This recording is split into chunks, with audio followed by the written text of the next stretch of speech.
Bismillahirrahmanirrahim. Assalamualaikum warahmatullahi wabarakatuh. Innal hamdalillah nahmaduhu wa nasta'inuhu wa nastaghfiruhu wa natubu ilaihi wa na'udzu billahi min shururi anfusina wa min sayyiati a'malina. May yahdihillahu fala mudilla lahu wa may yudlil fala hadiya lahu. Wa asyhadu an la ilaha illallah wahdahu la syarika lah wa asyhadu anna Muhammadan abduhu wa rasuluhu la nabiyya ba'dahu. Ya ayyuhalladzina amanu taqullaha haqqa tuqatih wa la tamutunna illa wa antum muslimun. Fa inna ahsanal kalami kalamullah wa khairal huda Muhammadin sallallahu alaihi wasallam. Syarrul umuri muhdatsatuha wa kullu muhdatsatin bid'ah wa kullu bid'atin dhalalah wa kullu dhalalatin finnar. Hadirin dan hadirat yang dirahmati Allah Subhanahu wa taala, insyaallah pada kesempatan kali ini kita akan bersama-sama belajar kitab yang paling sahih setelah Al-Quranul Karim, yaitu Sahih Al-Bukhari yang dikarang oleh Al-Imam Abu Abdullah Al-Bukhari rahimahullahu ta'ala. Dan sebelum kita masuk dalam penjelasan hadis-hadis yang disampaikan oleh Imam Al-Bukhari dalam sahihnya, ada beberapa poin yang ingin saya sampaikan. Yang pertama tentang biografi Al-Imam Al-Bukhari. Kemudian yang kedua tentang sebab penulisan beliau, kenapa menulis Sahih Al-Bukhari. Kemudian juga nanti saya akan sampaikan tentang biografi dari Al-Hafidz Ibnu Hajar rahimahullahu taala yang mensyarah Sahih Bukhari dalam kitabnya yang sangat luar biasa, itu Fathul Bari. Ya. Baru kemudian setelah itu kita jelaskan sedikit tentang apa keistimewaan buku Fathul Bari. Baru kemudian kita masuk dalam jilid pertama dari Sahih Bukhari. Kita mulai dengan bab kitab yang pertama, kitab Badi'il Wahyu, tentang permulaan wahyu.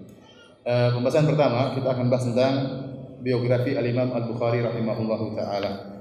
Saya nukilkan dari kitab Hudassari, sebagian orang bacanya Hadyusari tetapi yang benar Hudassari, sebagaimana ditashkil, diberi harokat langsung oleh Ibnu Hajar rahimahullah, penulis buku. Jadi bukunya judulnya Hudassari Muqaddimah Fathul Bari yang dicetak sekarang dalam 2 jilid. Saya akan ambil biografi Al-Imam Al-Bukhari dari kitab Hudassari karangan Ibnu Hajar rahimahullahu taala. Adapun Al-Imam Al-Bukhari, nama lengkap beliau, kunyahnya adalah Abu Abdullah. Abu Abdullah, nama beliau Muhammad bin Ismail bin Ibrahim bin Al-Mughirah bin Bardizbah Al-Ju'fi. Ya.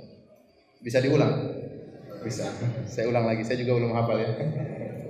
Muhammad bin Ismail bin Ibrahim bin Al-Mughirah bin Bardizbah Al-Ju'fi. Jadi Muhammad putranya Ismail, Ismail putranya siapa? Ibrahim putranya Bardizbah, putranya Al-Mughirah, Al-Mughirah putranya Al-Bardizbah Al-Ju'fi rahimahullahu ta'ala. Beliau lahir pada hari Jumat tanggal 13 Syawal tahun 194 Hijriah, tahun 194 Hijriah. Jadi di penghujung abad kedua di Bukhara, di kota di Bukhara. Keturunan beliau ya berasal dari negeri Persia. Jadi Al-Bardizbah, kakek beliau yang keberapa? Ayah beliau yang atau 1, 2, 3, 4, 5 ya, kakek beliau atau ayah yang kelima, Al-Bardizbah adalah seorang dari negeri Persia, dan dia berada di atas agama orang-orang Persia. Jadi kakeknya yang kelima bukanlah orang Muslim, mungkin orang Majusi dari Persia. Kemudian anaknya Al-Mughirah masuk Islam melalui seorang Muslim yang bernama Al-Yaman Al-Ju'fi. Al-Yaman Al-Ju'fi, karena dia masuk Islam melalui seorang yang bernama Al-Ju'fi, maka nisbahnya terakhir kepada Al-Ju'fi. Makanya Imam Abu Bukhari namanya Abu Abdullah Muhammad bin Ismail bin Ibrahim ibn Al-Mughirah ibn Al-Bardizbah Al-Ju'fi, karena Al-Mughirah masuk Islam lewat orang yang namanya siapa? Al-Ju'fi. Maka nisbahnya kepada orang yang membuat dia masuk Islam. Jadi sini Imam Al-Bukhari meskipun dia orang Persia, namun dia tidak fanatik terhadap suku Persianya. Tidak sebagaimana kita dapati sebagian orang yang mereka fanatik terhadap Persia, bahkan menimbulkan kebencian terhadap orang-orang Arab. Ya, Imam Al-Bukhari bukan orang Arab, dia bukan orang Arab, tapi dia cinta kepada bahasa Arab, cinta kepada hadis-hadis Nabi Sallallahu Alaihi Wasallam. Taib. Ismail ayahnya Al-Imam Al-Bukhari meninggal tatkala Imam Bukhari masih kecil. Oleh karenanya Imam Al-Bukhari hidup dalam kondisi yatim, dipelihara oleh ibunya. Kemudian di masa masih sangat muda beliau sudah sangat nampak kecerdasannya dan sangat kuat hafalannya. Maka disebutkan beliau pernah mengkritik seorang ahli hadis di zaman beliau. Ada seorang ahli hadis pernah membaca suatu riwayat di depan di suatu pengajian di hadapan orang banyak dengan berkata Sufyan an Abi Zubair an Ibrahim. Sufyan an Abi Zubair an Ibrahim. Ini nama-nama rawi. Disebutkan satu sanad dia mengatakan Sufyan an Abi Zubair an Ibrahim. Maka Al-Bukhari waktu itu hadir, maka dia protes, dia berkata, "Inna Abu Zubair lam yarwi an Ibrahim." Kata dia, wahai fulan, sungguhnya Abu Zubair tidak meriwayatkan dari Ibrahim. Fantaharani, kata Imam Bukhari, maka ahli hadis tadi membentak saya. Faqultu lahu, maka aku berkata kepada ahli hadis tadi, "Irji ilal asal, kalau kau punya buku, coba kembali ke bukumu." Maka orang tersebut kemudian masuk ke kamarnya, dia cek lagi bukunya. Kemudian dia berkata, "Menurut kamu bagaimana wahai anak muda? Riwayatnya harusnya bagaimana?" Maka kata Imam Al-Bukhari, "Huwa Zubair." Bukan Abu Zubair, tapi siapa? Az-Zubair. Dan dia adalah Ibnu Adi, meriwayatkan dari Ibrahim. Maka orang tersebut akhirnya memperbaiki riwayat yang telah dia catat dalam bukunya. Maka dia berkata, "Shadaqta, engkau benar." Ana yang bertanya kata Imam Al-Bukhari, "Waktu itu umurmu berapa waktu kejadian tersebut?" Kata Imam Al-Bukhari, "Umurku masih 11 tahun." 11 tahun sudah hafal apa? Riwayat-riwayat yang begitu banyak ya. Kemudian beliau sudah mulai menulis buku sejak beliau umur belasan tahun. Tatkala beliau berumur 18 tahun, beliau menulis buku judulnya Qadaya Sahabah wa Tabi'in. Kemudian beliau juga menulis kitab At-Tarikh Al-Kabir yang sekarang dicetak berjilid-jilid. Waktu beliau masih berumur 18 tahun. Kata beliau, beliau menulis kitab Tarikh Al-Kabir di Raudhah, itu di kuburan Nabi sallallahu alaihi wasallam. Beliau tulis tatkala di malam-malam bulan purnama.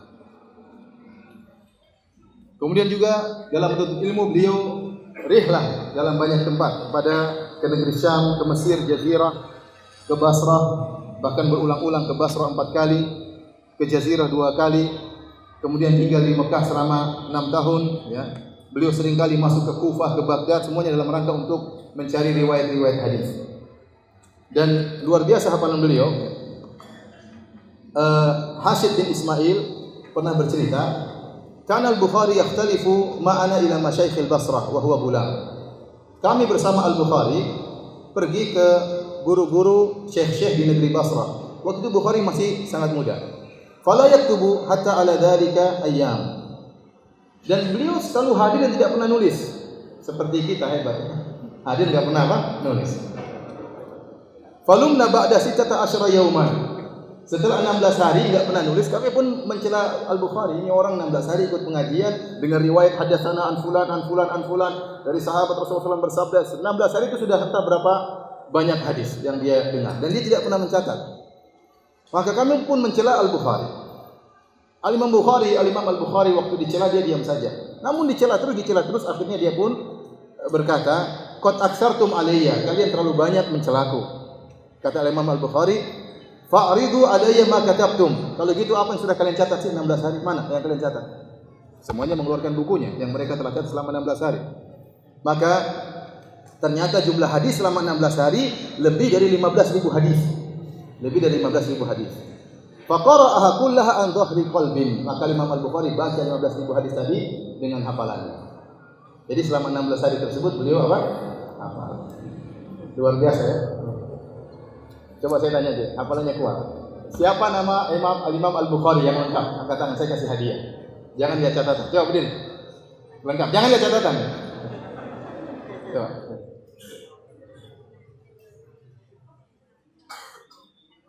Apa?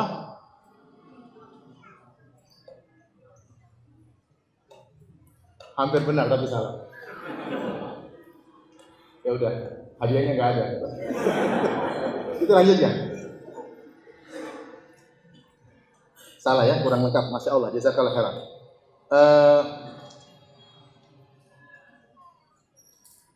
Ini di antara kuatnya hafalan Al-Imam Al-Bukhari rahimahullahu taala. Kemudian berkata Muhammad bin Abi Hatim, Al-Imam Al-Bukhari pernah bercerita, dari Al-Imam Al-Bukhari beliau pernah bercerita, kuntu fi majlis Al-Firyabi. Suatu hari aku sedang berada di majelisnya Al-Firyabi. Faqala haddatsana Sufyan an Abi Urwah. Maka Al-Firyabi berkata, haddatsana, telah menyampaikan kepada kami Sufyan an Abi Urwah, dari Abi Urwah, an Abil Khattab, an Abi Hamzah, dari Abi Urwah, Abil Khattab, Abi Hamzah. Falam ya'rif ahadun fil majlis man fawqa Sufyan. Maka tidak ada yang kenal siapa si Abu Urwah, siapa si Abu Hamzah, Abul Khattab, siapakah Abu Hamzah. Maka aku pun jelaskan kepada para hadirin, Abu Urwah huwa Ma'mar bin Rashid. Abu Urwah adalah si fulan, namanya Ma'mar bin Rashid. Abul Khattab adalah Qatadah bin Di'amah As-Sadusi. Abu Hamzah adalah Anas bin Malik radhiyallahu taala anhu. Wa kana Ats-Tsauri, yaitu Sufyan Ats-Tsauri, fa'ulan lidzalika yaqnil masyhurin. Sufyan Ats-Tsauri kalau meriwayatkan hadis terkadang dia memberi kunyah, menyebutkan kunyah-kunyah nama-nama perawi. Dia tidak menyebutkan nama perawi secara langsung, dia suka menyebut kunyah-kunyahnya. Sehingga sebagian orang yang tidak tahu kunyahnya dengan namanya jadi bingung, ini siapa maksudnya rawinya. Al-Imam Al-Bukhari hafal nama-nama dan hafal juga kunyah-kunyahnya. Paham ya? Ini menunjukkan hebatnya Imam Al-Bukhari mengenal benar siapa perawi-perawi hadis. Kemudian adapun guru-guru Al-Imam Al-Bukhari sangatlah banyak. Al-Imam Al-Bukhari berkata, "Katabtu an 1080 nafsan laisa fihim illa sahibu hadis." Aku mencatat hadis dari 1080 guru. 1080 guru. Ya, wajar beliau tadi telah rihlah kemana? Ke Basrah, ke Kufah, ke Baghdad, ke Jazirah, ke Mekah, ya. Beliau rihlah kemana-mana dalam rangka untuk mencari hadis. Ternyata beliau mencatat dari 1080 syekh. Jadi ini ada faedahnya kalau kita lihat bagaimana para ulama dahulu mereka memiliki guru yang sangat banyak. Dan kalau orang memiliki guru yang sangat banyak, di antara faedahnya dia akan jauh dari taklid. Kenapa? Karena dia tahu gurunya, dia tahu kesalahan gurunya dengan guru yang lain. Ya, oleh karenanya agar kita terjauhkan dari taklid, hendaknya kita belajar dari banyak guru. Tapi kalau kita punya guru cuma satu, ini sangat potensi membuat kita taklid. Sehingga kita menyangka guru kita itu saja yang benar. Apalagi guru kita tatkala menyampaikan suatu pendapat, dia tidak menyebutkan sisi pandangan ulama yang lain. Sehingga kita menyangka cuma guru kita yang benar. Padahal kalau orang lain lihat dari luar, guru ini banyak sekali salahnya. Oleh karenanya, di antara hal yang membuat kita tidak mudah untuk taklid kepada seorang, maka kita belajar dari guru-guru yang banyak. Sehingga kalau guru ini punya kekurangan, saling melengkapi dengan guru yang lain. Sebagaimana Imam Al-Bukhari belajar dari 1080 syekh. Guru antum ada berapa? Kemudian beliau mengatakan, saya tidak mengambil ilmu kecuali dari ahli hadis. Ini dalil juga bahwasanya Al-Imam Al-Bukhari waktu belajar hadis dia memilih guru, tidak sembarang guru beliau mengambil ilmunya. Kata beliau, lam aktub illa amman qala al-imanu qaulun wa amalun. Aku tidak mengambil hadis dari seorang pun kecuali yang berpendapat iman adalah qaul wa amal, adalah perkataan dan perbuatan.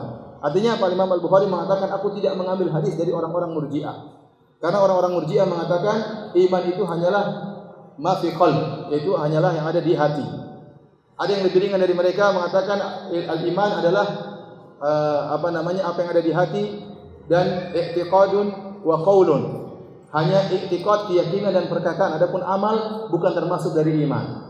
Itu orang-orang Murji'ah, dan Al-Imam Al-Bukhari tidak mengambil ilmu dari orang-orang Al-Murji'ah. Dia berkata, seluruh guru saya 1080 orang semuanya adalah ahlu sunnah wal jamaah. Ini juga menunjukkan kita harus selektif tatkala mencari guru. Guru-guru beliau banyak ya. Sampai disebutnya Al-Hafidz Ibnu Hajar ada 5 tingkatan guru-guru Al-Imam Al-Bukhari. Dari guru-guru yang paling senior yang bertemu dengan para tabi'in, ya. Atau yang mendengar dari tabi'in.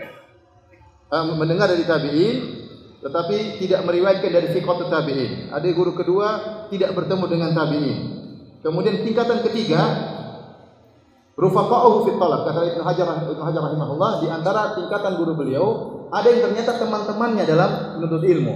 Imam Bukhari orangnya tawadhu dan jauh daripada hasad. Sehingga beliau mau menuntut ilmu dari temannya sendiri, teman sejawatnya dalam mencari ilmu. Namun dianggap oleh beliau ini guru saya karena saya pernah belajar mengambil ilmu dari beliau. Bahkan di antara guru-gurunya ada yang dia mengambil ilmu dari murid-muridnya. Ini tingkatan yang kelima atau tabaqah al-khamisah. Kata Ibnu Hajar, qaumun fi idadi talabatihi fi sinni wal isnad. Itu guru-guru yang sebenarnya pada tingkatan murid-murid beliau. Ini menunjukkan tawadhu'nya Imam Al-Bukhari. Meskipun dia orang yang alim, dia mau mengambil ilmu dari orang teman-teman sejawatnya, bahkan mengambil ilmu dari murid-muridnya. Adapun tentang bagaimana zuhud beliau, tentang takwa beliau, tentang agama beliau, ya, kita akan sebutkan apa yang ditulis oleh Al-Hafiz Ibnu Hajar. Tentunya saya tidak akan baca semuanya, tapi saya hanya menukil yang saya rasa perlu untuk kita ketahui. Di antaranya ayahnya adalah seorang yang sangat alim. Kata Ahmad bin Hafs, dia berkata, dakhaltu ala Ismail walidi Abi Abdullah inda mautihi. Kata Ahmad bin Hafs, aku bertemu dengan menemui Ismail bin Ibrahim, yaitu ayahnya Al-Imam Al-Bukhari tatkala Ismail akan meninggal dunia. Maka Ismail berkata, faqala la a'lamu fi mali dirhaman min haramin wala dirhaman min syubhatin. Aku tidak mengetahui dalam hartaku ada satu dirham yang haram, bahkan tidak ada satu dirham yang aku hasilkan dari hasil yang syubhat. Jadi ayahnya Imam Al-Bukhari adalah orang yang bertakwa. Sampai-sampai dia tidak punya penghasilan meskipun satu dirham dari harta yang haram. Bahkan tidak ada satu dirham pun dari harta yang syubhat. Makanya anaknya siapa? Al-Imam Al-Bukhari. Nah, kalau kita hartanya haram, syubhat kita ambil, haram kita ambil, ya anaknya enggak jadi Al-Imam Al-Bukhari. Ya jadi anak-anak kita. Oleh karenanya ini menunjukkan ya pengaruh orang tua terhadap anak sangat luar biasa. Terkadang kita melihat kenakalan pada anak kita atau ada ketidakberesan pada anak kita, sebabnya bukan anak-anak tapi sebabnya kita. Kita yang kurang bertakwa kepada Allah Subhanahu wa taala. Makanya salah seorang salaf dia salat, kemudian dia perpanjang salatnya, kemudian dia berkata kepada anaknya, saya sengaja panjangkan salat saya agar Allah menjaga engkau wahai anakku. Ya, agar Allah menjaga engkau. Jadi di antara kata para ulama bagaimana kita bisa menterbiah anak-anak kita, di antaranya kita sendiri harus bertakwa kepada Allah Subhanahu wa taala sehingga ada dampaknya Allah menjaga anak-anak kita. Kata Allah, ihfadillaha, kata Rasulullah SAW, ihfadillaha yahfadka. Jagalah Allah, jagalah perintah-perintah Allah, maka Allah akan jaga engkau. Kata para ulama, Allah akan menjaga engkau, jaga keluargamu, jaga anak-anakmu, jaga hartamu dengan engkau menjaga Allah Subhanahu wa taala. Al-Imam Al-Bukhari mendapat warisan dari ayahnya, warisan yang banyak. Malan jarilan, harta yang sangat banyak. Maka dia pun menggunakan hartanya tadi, dia tidak bekerja tapi dia melakukan mudharabah. Apa namanya bahasa Indonesianya? Apa? Bagi hasil ya, bagi hasil. Dibagi hasil. Jadi dia gunakan harta tersebut ya untuk menuntut ilmu. Beliau berkata, "Ma tawallaitu syira'a syai'in qat wala bai'ah." Aku tidak pernah membeli sesuatu pun dan tidak pernah menjual sesuatu pun. Kuntu amuru insanan fayashtari li. Saya selalu menyuruh seorang untuk membelikan saya. Qila lahu lima, kenapa engkau tidak pernah langsung beli dan tidak pernah langsung menjual? Lima fihi min az-ziyadati wan nuqsan wa takhlid. Kata dia, dalam jual beli itu ada tambahan, ada kurangan, ada campur-campuran, dan beliau tidak mau seperti itu. Beliau tidak mau karena warak beliau tidak mau masuk dalam dunia dagang berdagang atau jual menjual atau beli membeli. Imam Al-Bukhari susah kalau hidup di zaman kita. Ya. Tapi ini warak beliau rahimahullah taala, tidak mau membeli. Kalau suruh dia membeli, suruh orang yang beli. Kemudian di antaranya Abu Sa'id Bakar bin Munir berkata, "Kana humila ila Muhammad bin Ismail bidha'atun anfadhaha ilaihi Abu Hafs. Fajtama'a ba'du tujjar ilaihi bil 'ashiyyah wa talabuha minhu bi ribhi 5,000 dirham." Al-Imam Al-Bukhari didatangkan barang dagangan ya untuk dijual. Kemudian datang orang-orang menawar barang tersebut ke rumahnya di malam hari dengan memberi untung langsung 5.000 real, 5.000 dirham. Jadi Imam Bukhari tidak bawa ke pasar, orang datang ke rumahnya. Ya, dia tidak jualan di pasar, datang ke rumahnya, ingin beli barang tersebut, langsung dikasih keuntungan 5.000 dirham dari modalnya. Al-Imam Al-Bukhari berkata, "Inshariful lailah." Pulanglah kalian malam ini. Tidak ada pembicaraan tentang setuju atau tidak setuju. Faja'ahu minal ghad tujarun akharun, fatalabu minhu al-bidha'ata bi ribhi 10,000. Besoknya datang para pedagang lain, datang lagi ke rumah Imam Al-Bukhari. Kemudian ingin membeli barang yang sama, karena Imam Al-Bukhari belum ada keputusan di malam hari. Orang nawar dia tidak kasih komentar sama sekali. Tatkala di siang hari ada para pedagang yang lain kemudian beli dengan memberikan keuntungan kepada Imam Al-Bukhari 10.000 dirham. Jadi 2 kali lipat dari keuntungan para pedagang yang pertama. Maka apa kata Imam Al-Bukhari? Inni nawaitul barihata an adfa ila al-awwalin. Saya sudah niatkan tadi malam saya sudah niatkan meskipun belum saya ucapkan. Tapi saya sudah niatkan bahwasanya barang dagangan saya akan saya jualkan kepada para pedagang yang semalam. La uhibbu an anqudha niyyati. Saya tidak ingin membatalkan niat saya tadi malam. Kalau kita jelas kita jual kepada yang menolak. Jadi maksud saya Al-Imam Al-Bukhari bermuamalah dengan Allah bahkan terhadap niat-niat yang terbetik dalam hatinya. Dia tahu bahwasanya Allah berfirman, "Innallaha alimun bidzatis sudur." Allah mengetahui apa yang ada dalam hati manusia. Dan tadi malam dia sudah berniat meskipun belum dia ucapkan, meskipun belum dia ungkapkan bahwasanya dia ingin jual kepada para pedagang pertama. Tatkala datang para pedagang kedua ingin berikan keuntungan 2 kali lipat daripada para pedagang pertama, dia tidak jual. Kenapa? Dia tahu Allah sudah tahu niat dia. Maka dia tetap menjual kepada para pedagang yang pertama. Al-Imam Al-Bukhari pernah berkata, "Kharajtu ila Adam bin Abi Iyas." Saya pernah pergi menuju ke seorang ahli hadis namanya Adam bin Abi Iyas. Fata'akharat nafaqati. Namun kiriman uang saya terlambat. Imam Bukhari dia punya dagangan ya. Dia tidak bekerja uangnya semuanya untuk menuntut ilmu, untuk safar, untuk rihlah. Suatu hari uang saya datang terlambat. Hatta ja'altu atanawalu hashish al-ardi. Maka saya pun tidak bisa makan, akhirnya saya pun makan rumput-rumput yang ada di tanah. Karena tidak ada modal sama sekali. Falamma kana fil yaumi tsalits, ini 3 hari beliau makan seperti ini. Makan apa? Rumput untuk menuntut ilmu. Tatkala datang hari ketiga, atani rajulun la a'rifuhu. Tiba-tiba datang seorang lagi, saya tidak kenal dia. Fa'atani surratan fiha dananir. Kemudian dia memberikan saya 1 kantong isinya dinar-dinar. Qala Al-Imam Al-Bukhari berkata, "Kuntu astaghillu fi kulli syahrin 500 dirham fa unfiquha fi talab." Maka saya gunakan uang tersebut setiap bulan 500 dirham saya infakkan untuk mencari hadis. Ya, jadi Allah memberikan karamah kepada beliau, uangnya habis sama sekali, makan rumput 3 hari, ya, kemudian ada yang memberikan apa? Hadiah kepada beliau dengan sekantung apa? Dinar. Antum jangan coba ini, saya ingin makan rumput 3 hari, hari ketiga datang orang aja apa? Ini Imam Al-Bukhari.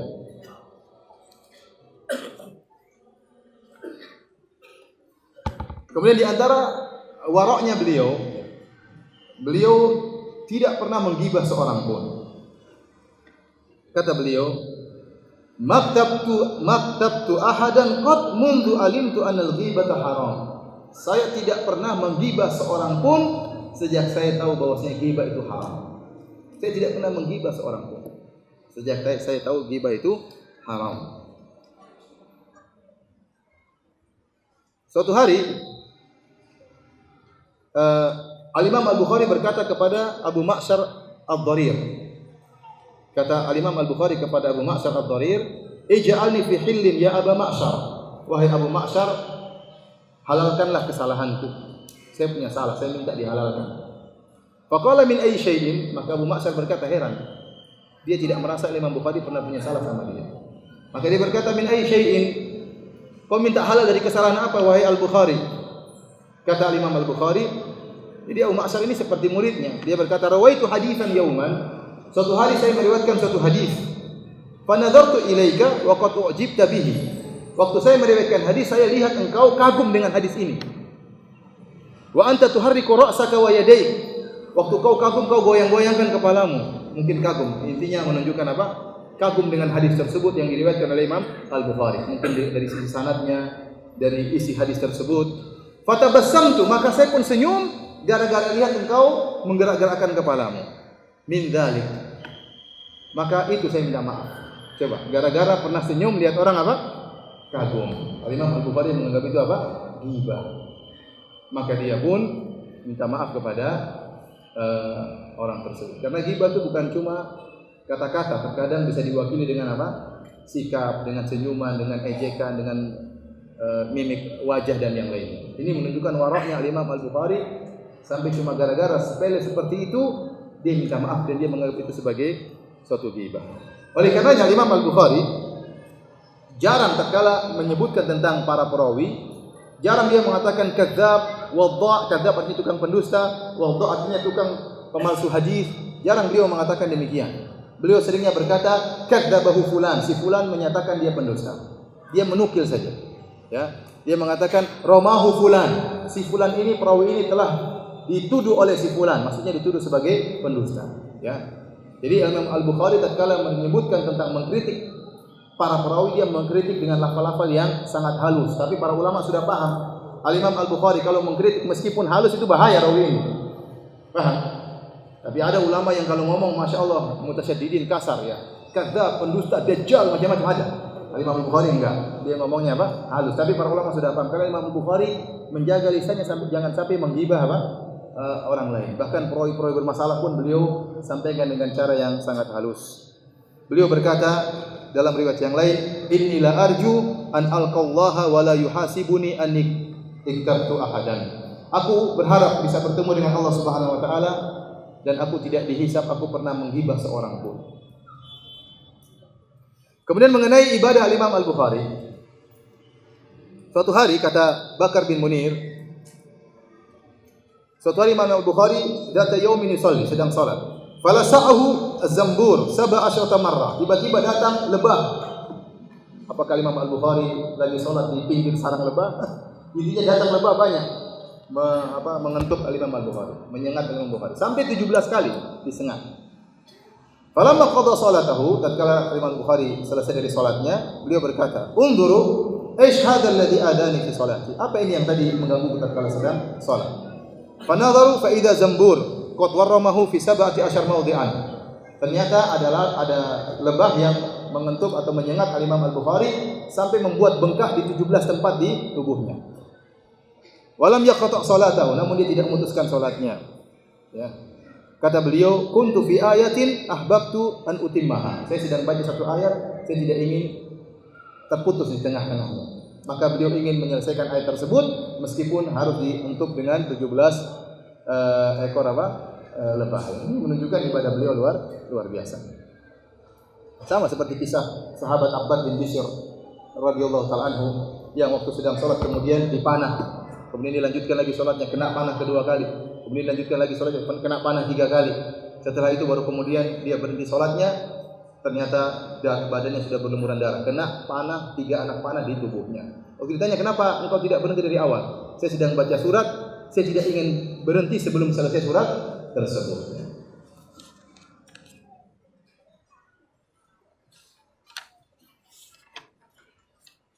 Di antara juga Al-Imam Al-Bukhari rahimahullahu taala, ya banyak ya, tapi ada satu riwayat yang menunjukkan ikhlasnya beliau yang saya ingin bacakan kepada antum semua ya.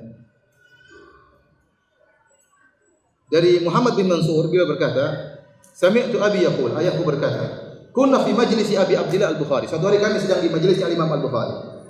Fa rafa insanun min lihatihi qadatan fataraha ila al-ard.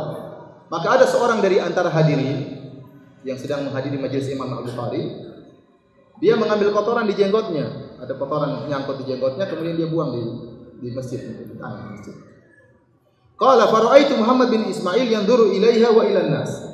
Al-Imam Al-Bukhari sedang meriwayatkan hadis, dia lihat orang tersebut buang kotoran di mana? Di masjid. Maka Imam Al-Bukhari lihat orang tersebut, dia juga lihat kepada para hadirin.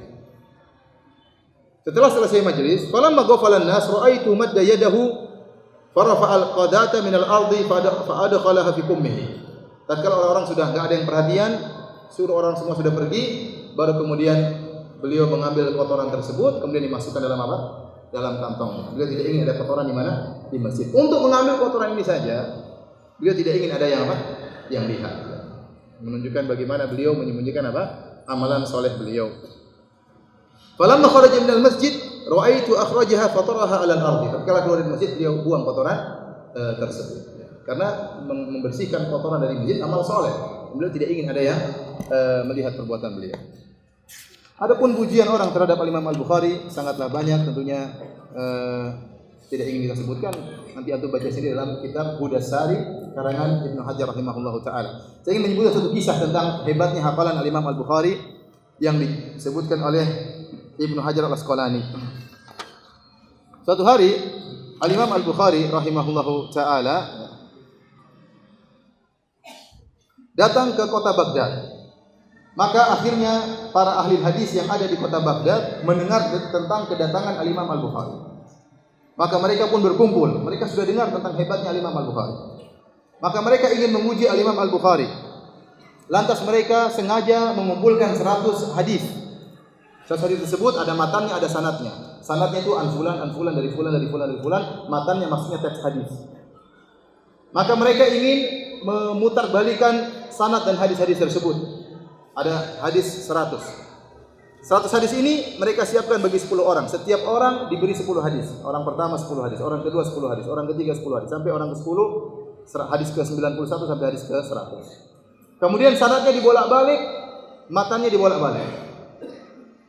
Kemudian akhirnya hadirlah Imam Al-Bukhari. Maka mereka pun memuji Imam Al-Bukhari. Maka orang pertama menyebutkan hadis. Dari hadis pertama, an fulan dari Nabi sallallahu alaihi wasallam bersabda. Kata Imam Al-Bukhari, tahukah? Dikatakan kepada Imam Al-Bukhari, tahukah Anda hadis ini? Kata Imam Al-Bukhari, la a'rifu, saya tidak tahu. Hadis kedua, an fulan. Kemudian matanya disebutkan. Imam Bukhari berkata dengan jawaban yang sama, la a'rifu, saya tidak tahu. Terus sampai 10 hadis tidak ada yang dia tahu. Berpindah kepada orang kedua, hadis ke-11 sampai hadis ke-20. Jawabannya sama, la a'rifu, saya tidak tahu hadis ini. Orang ketiga sampai orang ke-10, hadis 91 sampai hadis ke-100. Orang-orang akhirnya ragu dengan para hadirin yang tidak mengerti ilmu hadis, ya, ragu tentang Al-Imam Al-Bukhari. Masa tidak ada satu hadis pun yang dia tahu dari 100 hadis tersebut? Tapi orang-orang yang pakar hadis tahu ini hebat Al-Imam Al-Bukhari. Maka tatkala seluruh sudah selesai, 10 orang 100 hadis sudah selesai, maka Al-Imam Al-Bukhari kemudian menjelaskan. Amma haditsukal awwal, adapun hadis yang pertama tadi ketukar dengan hadis sekian. Adapun hadis yang kedua ketukar dengan hadis sekian. Adapun hadis ketiga sanadnya ketukar dengan ini, matanya dia jelaskan seluruhnya. Kata lagi Ibnu Hajar rahimahullah, yang hebatnya bukan dia tahu hadis-hadis tersebut. Yang lebih hebat daripada itu, dia hafal langsung sekali dengar. Itu 100 hadis dia dengar langsung, kesalahannya, urutan salahnya pun dia ingat. Dia tidak, tadi kamu gimana coba tadi? Enggak. Langsung dia disebutkan, kamu hadis pertama sanadnya begini kebalik dengan hadis ini. Matanya begini kebalik dengan hadis kedua. Bayangkan sekali dengar 100 hadis, hafal sekaligus hafal kesalahannya, urutan kesalahannya pun hafal. Kata Ibnu Hajar, yang hebat bukan cuma dia mengetahui tentang kesalahan-kesalahan hadis tersebut, tapi yang lebih hebat dia hafal tertib kesalahannya, dia hafal. Paham atau tidak antum? Paham ya? Jangan sampai enggak paham cerita ini, apalagi hafalan hadisnya. Ceritanya juga enggak paham. Subhanallah, ada orang seperti ini luar biasa. Zaman ini sudah enggak ada. Makanya saya sering sampaikan, kalau kita mau menerapkan ya tentang ilmu jarh wa ta'dil, al-jarh wa ta'dil, tentang bagaimana para ulama menerapkan ilmu jarh wa ta'dil, mengkritik para perawi, mungkin kita semua dianggap dhaif oleh para ulama. Semuanya, karena hafalan kita semua enggak beres. Hafalan kita semua enggak beres. Enggak ada. Dulu ada perawi yang dhaif, kalau hidup di zaman sekarang itu perawi paling mantap hafalannya. Kalau rawi dhaif di zaman dahulu, hidup sekarang itu hafalannya paling mantap. Ya. Sekarang siapa yang hafalannya kayak gitu? Enggak ada. Semuanya kembali kepada buku, enggak ada yang hafalannya. Ada yang hafal Sahihain cuma hafal matanya. Ada orang bisa hafal Sahih itu setengah mati dia hafal bagaimana menghafal Sahih Bukhari dan Sahih Muslim. Itu pun dengan setengah mati dia belajar siang malam menghafal, itu pun dia tidak bisa hafal dengan mutqin dan tidak hafal juga sanad-sanadnya. Baik, di antara ibadah Imam Al-Bukhari, beliau pernah berkata, "Ma wada'tu fi kitabi sahih haditsan illa kasaltu qabla dzalika wa sallaitu rak'atayn." Tidaklah saya meletakkan satu hadis pun dalam kitab saya Sahih Al-Bukhari kecuali saya mandi dan saya salat 2 rakaat. Dia berkata, "Sannaftul jami' min 600,000 haditsin fi 16 sanatan." Saya menyusun Sahih Bukhari ini, saya pilih dari 600.000 hadis. Dalam riwayat dia mengatakan saya hafal 100.000 hadis dan saya hafal hadis sahih dan saya hafal 200.000 hadis dhaif. 100.000 hadis sahih dan dia hafal 200.000 hadis dhaif. Dan saya memilah dari 600.000 hadis yang saya riwayatkan, saya pilih cuma sekian ribu untuk saya letakkan dalam Sahih Al-Bukhari. Sahih Al-Bukhari kalau tidak salah ada 7.000 hadis. Ya. Kalau tidak salah cuma 7.000 hadis, sekitar 7.000 hadis. Dari 600.000 hadis. Setiap dia meletakkan maka dia harus salat istikharah. Pantas enggak diletakkan dalam bukunya. Maka dia pun mandi, kemudian dia salat 2 rakaat, baru kemudian dia meletakkan hadis tersebut dalam bukunya. Bahkan bukan cuma itu, tatkala dia membeli judul, karena kata para ulama fiqhul Bukhari fi tarajumihi. Fikihnya Imam Bukhari sangat kelihatan dalam judul-judul bab. Jadi nanti kalau kita belajar, kita lihat bagaimana Al-Imam Al-Bukhari istinbatnya mengambil hukum luar biasa. Yang terkadang tidak kita pikirkan, dari mana Imam Bukhari bisa mengambil istinbat hukum dari hadis ini. Maka dia kasih judul, kemudian dia sebutkan dalilnya. Orang bingung, ini dalilnya dari sisi mana? Tapi Ibnu Hajar tugasnya menjelaskan kepada kita, sisi penilaiannya begini. Kalau orang awam tidak ngerti, ya. Bahkan sebagian ulama bingung. Untuk membuat judul tersebut, beliau juga salat 2 rakaat. Menunjukkan kehati-hatian beliau. Di akhir hayat Al-Imam Al-Bukhari, beliau menghadapi ujian yang luar biasa, ya. Difitnah oleh gurunya sendiri yang sebenarnya sejawat dengan beliau tetapi termasuk guru beliau. Sebagaimana disebut oleh Ibnu Hajar dalam kitab Hudasari. Jadi Al-Imam Al-Bukhari waktu datang ke kota Naisabur, semua orang mengagungkan Al-Imam Al-Bukhari. Semua orang menyambut kedatangan Al-Imam Al-Bukhari. Bahkan sebelum Imam Bukhari sudah masuk dalam jarak yang jauh, mereka sudah tunggu kedatangan Imam Bukhari. Disambut oleh penduduk kota. Para ulama seluruhnya mewasiatkan kepada murid-muridnya untuk menyambut Al-Imam Al-Bukhari. Di antara para ulama tersebut, dia juga ulama Ahlussunnah, ya. Dia juga salah satu guru Al-Imam Al-Bukhari, ya. Bernama Muhammad bin Yahya Ad-Dhuhli rahimahullahu taala. Dia berkata dalam majelisnya, "Man arada an yastaqbil Muhammad bin Ismail ghadan falyastaqbilhu, fa inni astaqbiluhu." Kepada murid-muridnya, barang siapa yang ingin menyambut kedatangan Al-Imam Muhammad bin Ismail besok, maka sambutlah kedatangannya. Saya sendiri akan hadir menyambut kedatangannya. Padahal itu muridnya. Ini gurunya Imam Al-Bukhari. Kemudian Muhammad bin Yahya Az-Zuhli juga berkata, "La tas'aluhu an syai'in minal kalam." Jangan sekali-sekali kalian bertanya kepada Al-Imam Al-Bukhari tentang masalah ilmu kalam. Jangan, masalah filsafat jangan ditanya. Fa innahu in ajaba bi khilafi ma nahnu alaihi waqa'a bainana wa bainahu wa syamita bina kullu nasibin wa rafidin wa jahmi wa murji bi Khurasan. Kata Muhammad bin Yahya Az-Zuhli, kalau kalian bertanya tentang masalah akidah kepada Imam Al-Bukhari yang berkaitan dengan falsafat, kemudian ternyata Imam Al-Bukhari menjawab jawaban yang sesuai dengan apa yang kita yakini, maka akan timbul masalah antara kita dengan Imam Al-Bukhari. Kalau sudah timbul masalah, akhirnya para ahlul bidah yang ada di Khurasan akan senang. Seperti Rafidhi, Syiah, kemudian Jahmi, kemudian Murji, ya, Nasibi, semuanya akan senang tatkala kita berselisih di antara Ahlussunnah. Ini wasiat Muhammad bin Yahya Az-Zuhli yang sampai terjadi keributan. Subhanallah, waktu Imam Bukhari datang, orang hadir ramai sekali di masjid. Imtala'atid dar atau di rumah, orang kumpul ramai sekali. Wasutu sampai naik di atas atap-atap ingin dengar majelis Al-Imam Al-Bukhari. Tatkala pada hari kedua atau hari ketiga, ada seorang cari masalah. Dia tanya kepada Imam Bukhari tentang masalah sangat pelik tentang masalah Al-Qur'an. Dia bertanya, "Anil lafzi bil Qur'an, talaffuz bil Qur'an, apakah makhluk atau bukan?" Ingat, Al-Quran itu bukan makhluk. Al-Quran kalamullah ghairu makhluk. Al-Quran adalah firman Allah ghairu bukan makhluk. Allah bukan makhluk dan lafal Allah juga bukan makhluk. Allah bukan makhluk, maka perbuatan Allah juga bukan bukan makhluk. Yang makhluk itu ciptaan Allah, manusia. Kita makhluk. Kita ini makhluk. Lafal kita makhluk atau bukan? Makhluk. Lidah kita makhluk atau bukan? Makhluk. Lafal kita juga makhluk. Pertanyaannya sulit sekarang. Al-Quran bukan makhluk. Tapi kalau ada orang baca Al-Quran dengan lafal manusia, nah lafalnya makhluk atau bukan? Ini pertanyaan menjebak. Paham atau tidak? Saya ulangi. Allah makhluk atau bukan? Bukan. Azza wa Jalla, Allah Subhanahu wa taala. Allah pencipta. Maka seluruh yang dilakukan oleh Allah bukan makhluk. Allah bukan makhluk, pendengaran Allah bukan makhluk, penglihatan Allah bukan makhluk. Di antaranya firman Allah juga bukan apa? Bukan makhluk. Karena firman tersebut dari Allah Sang Pencipta. Kita manusia makhluk.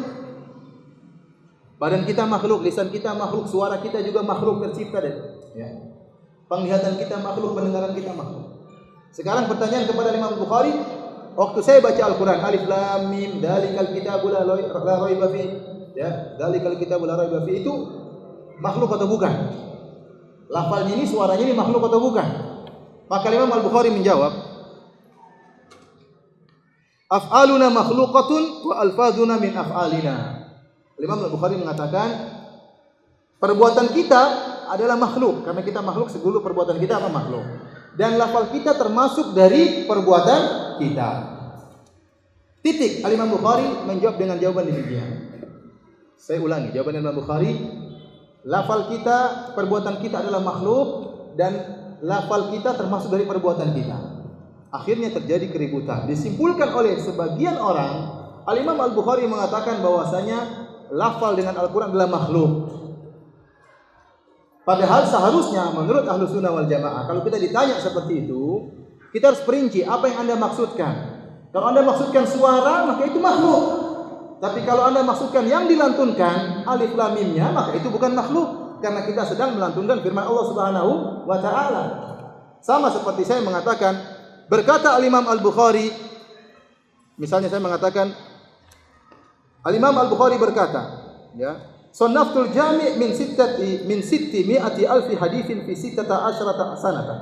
Aku menulis Kitabul Jami', ya. Saya pilih dari 600.000 hadis, saya tulis dalam waktu 16 tahun. Suaranya Firanda, paham? Tapi ucapannya siapa? Al-Imam Al-Bukhari. Saya sedang menukil perkataannya siapa? Al-Imam Al-Bukhari. Tapi suaranya siapa? Suaranya Firanda, paham? Suaranya saya. Sama waktu saya baca Al-Quran, lafal-lafalnya saya, suaranya apa? Saya. Tapi teksnya itu saya sedang menukil firman siapa? Firman Allah. Paham? Teksnya tersebut bukan makhluk. Al-Quran, kalau maksud Anda adalah kertas-kertas, ini makhluk. Paham? Tetapi yang termaktub dalam kertas tersebut sedang menukil firman siapa? Allah. Dan firman Allah bukan makhluk. Waktu Imam Al-Bukhari ditanya, apakah talaffuz bil Quran makhluk? Maka ini seharusnya ditafsir. Tapi Imam Al-Bukhari waktu itu qadarullah, beliau tidak mentafsir, tidak memperinci. Mungkin disangka orang-orang sudah pada paham karena mereka Ahlus Sunnah wal Jamaah. Maka beliau menjelaskan dari satu sisi bahwasanya lafal kita ini makhluk. Jangan sampai dibilang lafal kita ini bukan apa? Makhluk. Paham atau tidak? Benar, yang benar. Yang paham angkat tangan. Saya mau tes.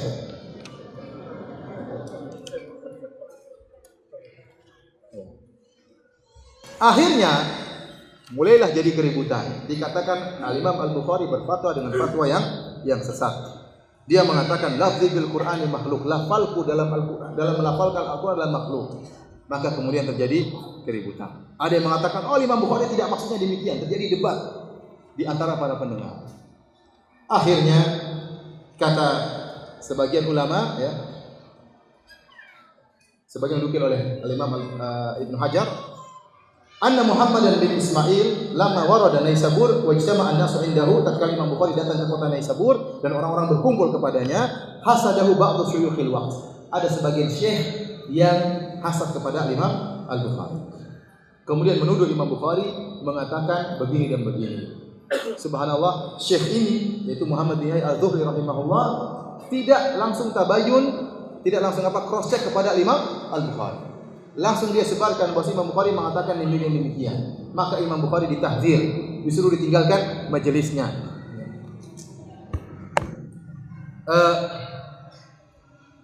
Kata Al-Hakim, walamma waqa'a bainal Bukhari wa bainadz Zuhri fi mas'alatil lafzi, tatkala timbul khilaf antara Imam Bukhari dengan gurunya Muhammad bin Al-Zuhri tentang masalah lafal bil Quran, in qata'a an-nasu 'anil Bukhari, seluruh orang meninggalkan Imam Bukhari karena Muhammad bin Al-Zuhri gurunya, guru besarnya di Naisabur mentahdzir Imam Bukhari. Dia mengatakan yang hadir ke majelis Bukhari tidak boleh hadir di majelis saya. Tidak ada yang hadir di majelis Bukhari kecuali akidahnya sama dengan akidahnya Bukhari.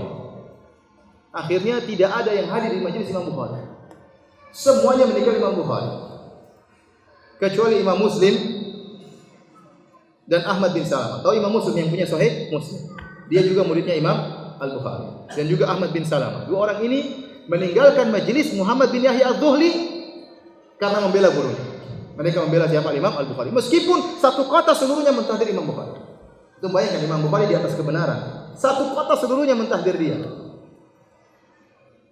Tidak ada yang bela dia kecuali cuma dua orang. Muslim bin Hajjaj, muridnya Imam Muslim, dan juga Ahmad bin Salamah. Maka Imam Muslim pun berdiri dari majelis Muhammad bin Yahya Az-Zuhli. Kemudian dia mengambil selendangnya, dia taruh di atas sorbannya, kemudian dia jalan meninggalkan majelis Muhammad bin Yahya Az-Zuhli. Dilihat orang semua dalam rangka untuk membela siapa? Gurunya. Beraninya Imam Muslim.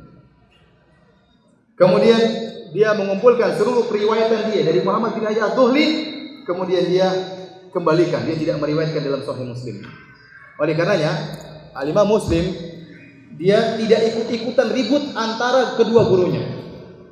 Sekarang dia punya dua guru, Muhammad bin Yahya Az-Zuhli sama siapa? Al-Imam Al-Bukhari. Maka dia meninggalkan riwayat dari Muhammad bin Yahya Az-Zuhli dan juga meninggalkan riwayat dari Al-Imam Al-Bukhari. Maka dalam Sahih Muslim kita tidak mendapatkan periwayatan dari Muhammad bin Yahya Az-Zuhli dan juga tidak mendapatkan periwayatan dari Al-Imam Al-Bukhari. Kenapa? Karena Imam Muslim ingin mengambil sikap adil, tidak ikut campur dengan khilaf yang terjadi di antara dua gurunya. Alhamdulillah, salatu wassalamu ala Rasulillah wa ala alihi wa sahbihi wa wala. Walhamdulillah wa bi'idin azalin tabayyan. Kita lanjutkan bahasan kita tentang khilaf yang terjadi antara Imam Bukhari dengan gurunya Muhammad bin Yahya Az-Zuhli. Dua-duanya ulama Muslim, namun bagaimanapun tidak ada yang langsung. Kadang meskipun ulama timbul dalam diri mereka ada kekurangan. Oleh karenanya Al-Imam Bukhari mengeluhkan hal tersebut. Beliau berkata, "Waqad qasadani hadha rajul hasadan lima atani Allahu la ghair." Orang ini memaksudkan saya. Kenapa dia hasad kepadaku? Karena karunia Allah berikan kepada, bukan karena masalah lain, tapi karena hanya sekedar hasad. Akhirnya Bukhari menjelaskan, saya dengan ini bukan masalah, bukan masalah fikih, bukan masalah akidah. Ini hanya wasilah saja. Itu bukan bermasalah, tapi sebenarnya masalah saya dengan dia hanyalah masalah apa? Masalah hasad. Itu dirasakan oleh Al-Imam Al-Bukhari.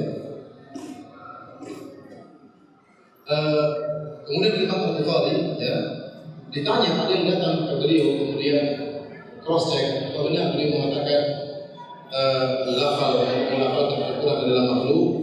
Maka beliau berkata, "Anni qultu ya Abu Amr, tifa'ani man za'ama min ahli Naisabur wa sama ghairuha min al-buldan." Di dalam kitab dia mengatakan, "Wahai si fulan, siapa di antara penduduk kota Naisabur dan juga penduduk kota-kota yang lainnya?"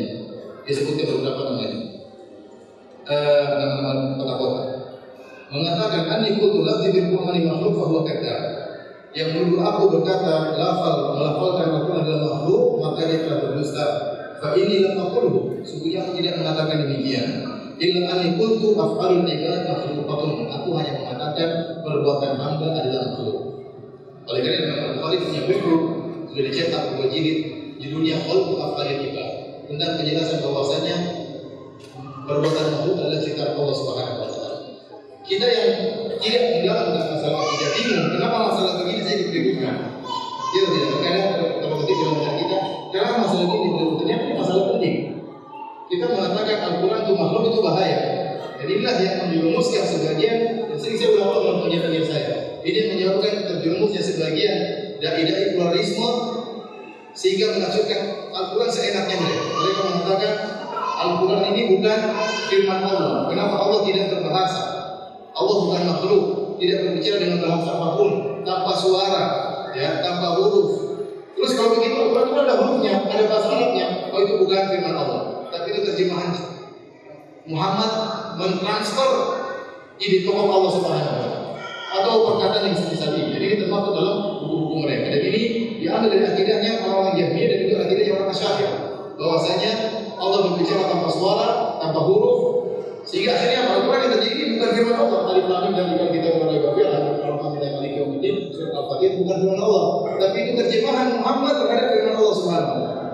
Sehingga akhirnya tokoh-tokoh liberal mengatakan, kalau ini bukan firman Allah, maka jangan kita terikat dengan tekstual Al-Quran. Karena Muhammad tatkala menerjemahkan Al-Quran, ya, atau menerjemahkan firman Allah dalam bentuk Al-Quran, banyak sifat-sifat manusiawi yang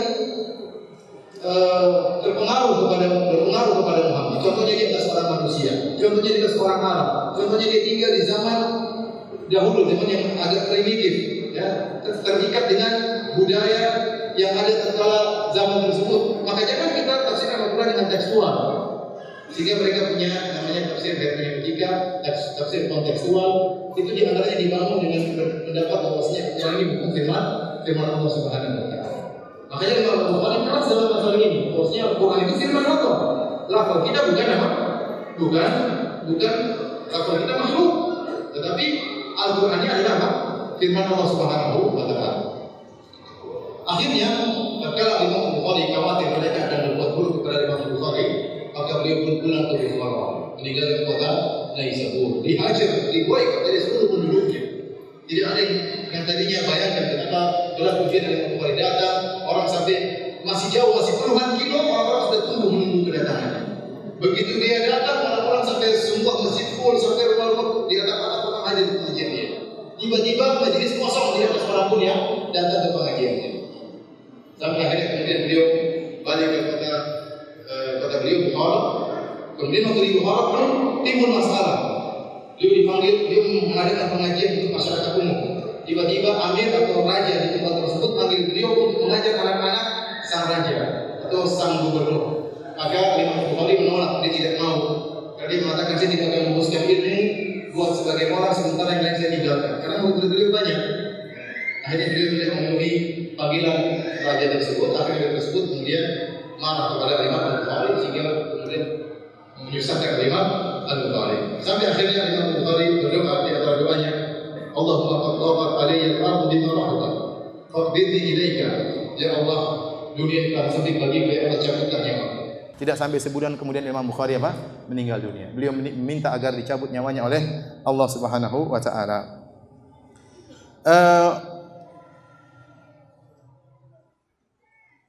Disebutkan oleh Al-Hafidz Ibnu Hajar rahimahullah riwayat, ya, Imam Al-Bukhari tatkala akan meninggal beliau berpesan. Beliau berkata, "Kaffinuni fi thalathati athwab, laisa fiha qamis wala imamah." Tolong kafankan aku dalam 3 lembaran kain kafan, tanpa pakai gamis, tanpa pakai jubah, dan juga tanpa pakai imamah. Kata sang perawi, "Fa fa'alna." Kami pun melakukan hal tersebut sesuai dengan wasiat Al-Imam Al-Bukhari. Falamma adrajnahu fi akfanihi wa shallaina alaihi wa wada'nahu fi hufratihi faha min turabi qabrihi raihatun thayyibatun kal misk wa damat ayyaman. Waktu kami mengkafankan Al-Imam Al-Bukhari, kemudian kami pun menyolatkan Al-Imam Al-Bukhari, kemudian kami masukkan ke dalam liang lahat, tiba-tiba keluar bau yang sangat harum seperti bau minyak wangi misik, dan itu berlanjut sampai berhari-hari. Wa ja'alan nasu yakhtalifuna ila al-qabr ayyaman ya'khuduna min turabihi. Orang-orang pun datang ke kuburan Al-Imam Al-Bukhari mengambil pasir dari kuburan Al-Imam Al-Bukhari. Ila an ja'alna alaihi khashaban musyabbakan. Maka segera murid-murid Imam Bukhari membuat kuburannya ditutup dengan apa? Dengan kayu yang dibuat semacam pagar sehingga tidak bisa diambil lagi apa? Pasirnya. Jadi keluar bau harum dari kuburan Al-Imam Al-Bukhari. Kemudian banyak orang yang melihat dalam mimpi mereka tentang keistimewaan Al-Imam Al-Bukhari. Di antaranya, ya, Abdul Wahid bin Adam At-Tawawisi berkata, "Ra'aitu Nabi sallallahu alaihi wasallam fi an-naumi ma'ahu jama'atun min ashabi." Aku melihat dalam mimpi Nabi bersama beberapa jamaah dari sahabatnya. Wa huwa waqifun fi mawdhi'in. Nabi sallallahu alaihi wasallam sedang berdiri di suatu tempat. Fa sallamtu alaihi faradda alaihi salam. Saya pun beri salam kepadanya dan Nabi menjawab salamku. Faqultu, "Ma wuqufuka hahuna ya Rasulullah?" Kenapa engkau berdiri di sini wahai Rasulullah? Qala antadhiru Muhammad bin Ismail. Saya sedang menunggu Al-Bukhari. Saya sedang menunggu siapa? Al-Bukhari. Waktu saya lihat mimpi tersebut, tidak lama beberapa hari kemudian sampai kepadaku kabar tentang kematian Al-Imam Al-Bukhari rahimahullahu taala. Dan banyak mimpi disebutkan bagaimana sebagian perawi melihat Al-Imam Al-Bukhari dalam mimpi setiap Nabi berjalan, maka Al-Imam Al-Bukhari meletakkan kaki di bekas langkah kaki Rasulullah sallallahu alaihi wasallam. Inilah kisah tentang Al-Imam Al-Bukhari secara ringkas. Kita sebutkan sekarang tentang sebab penulisan Sahih Al-Bukhari.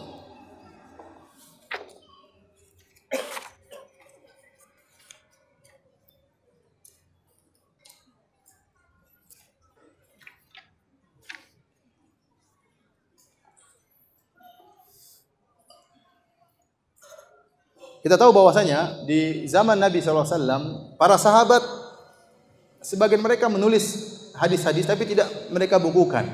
Ya. Banyak sahabat yang tidak menulis hadis. Ya. Di antara sebabnya pertama, di awal-awal Rasulullah SAW menyampaikan hadis-hadis kepada para sahabat, Rasulullah SAW melarang untuk menulis hadis. Dalam Sahih Muslim Rasulullah SAW pernah bersabda, "La taktubu anni, wa man kataba anni ghairal Qur'ani falyamhu." Kata Nabi, jangan tulis dariku. Yang boleh ditulis cuma Al-Quran. Barang siapa yang menulis selain Al-Quran, maka hapuslah, kata Nabi SAW. Ini di awal-awal.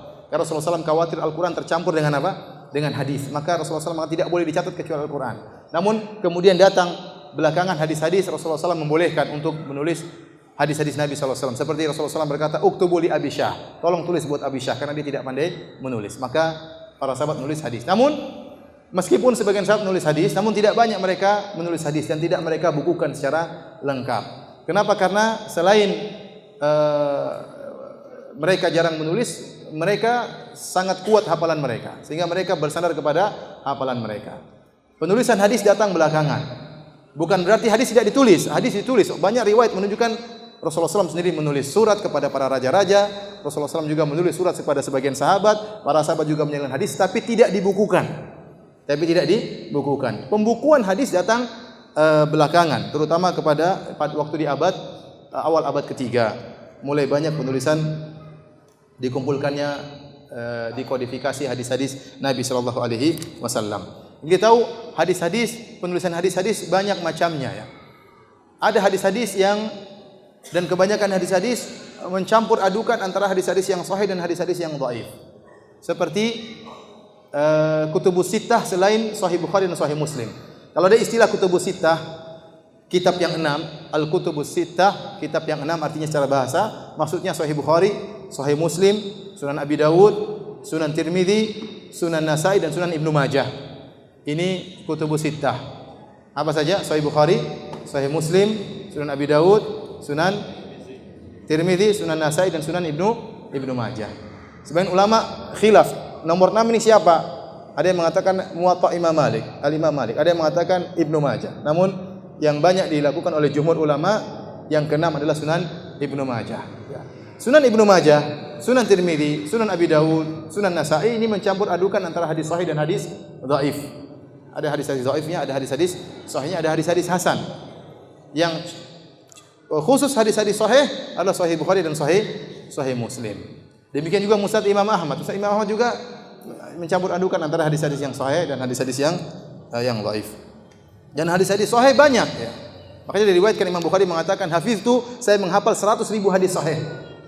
Saya menghafal 100.000 hadis sahih. Tadi kita disebutkan riwayat Imam Bukhari mengatakan, "Saya memilih dari 600.000 hadis, saya pilih menjadi sekitar 7.000 untuk dimasukkan dalam kitab sahihku." Berarti namanya hadis sahih bukan cuma dalam Sahih Bukhari, bukan cuma dalam Sahih Muslim. Ada dalam buku-buku yang lain, dalam Mustadrak Al-Hakim, dalam Musnad Imam Ahmad, dalam Sunan Abi Dawud, dalam Sunan Tirmidzi juga banyak hadis-hadis yang sahih.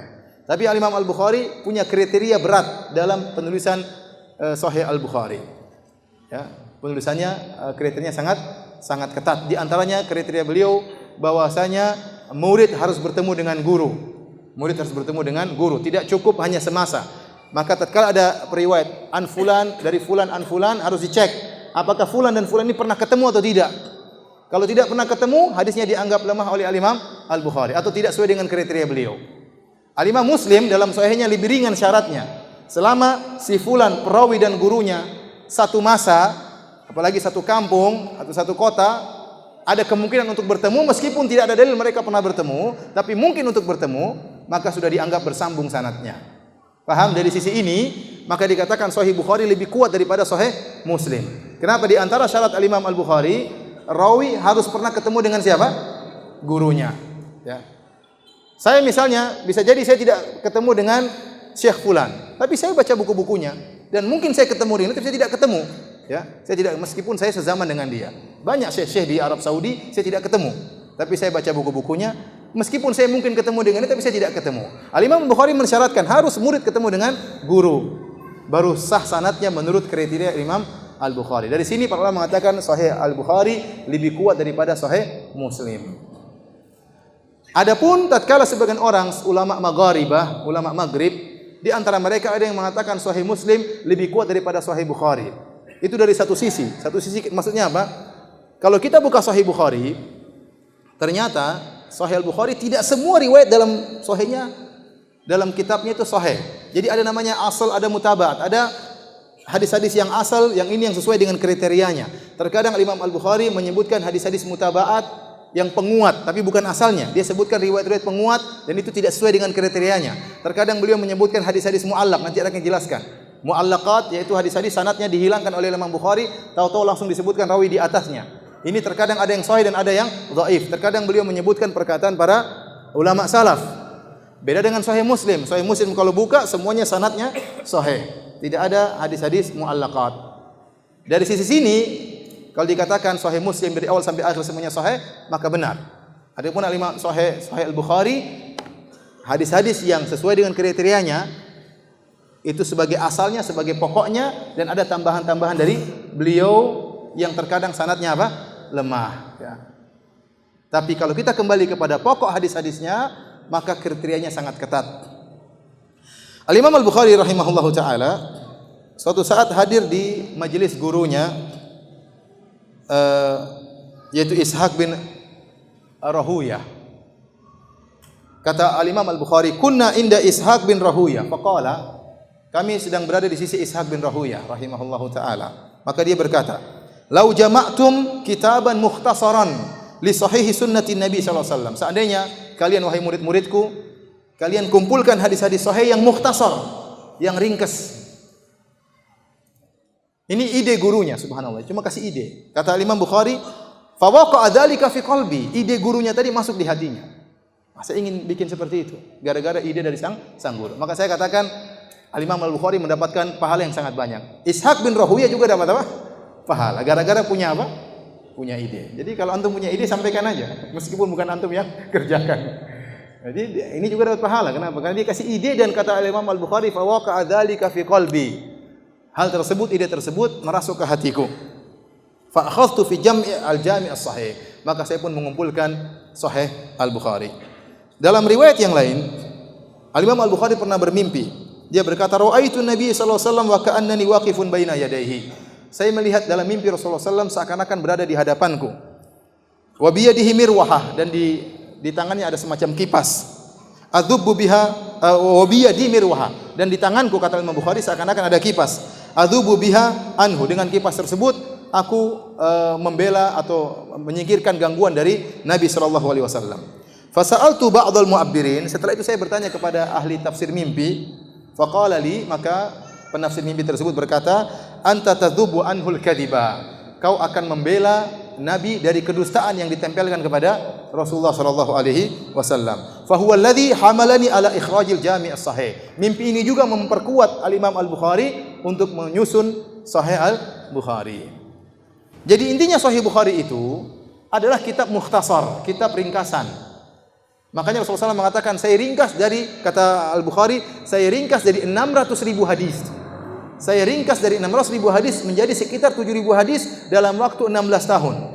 Dalam waktu 16 tahun. Di antaranya para ulama mengatakan,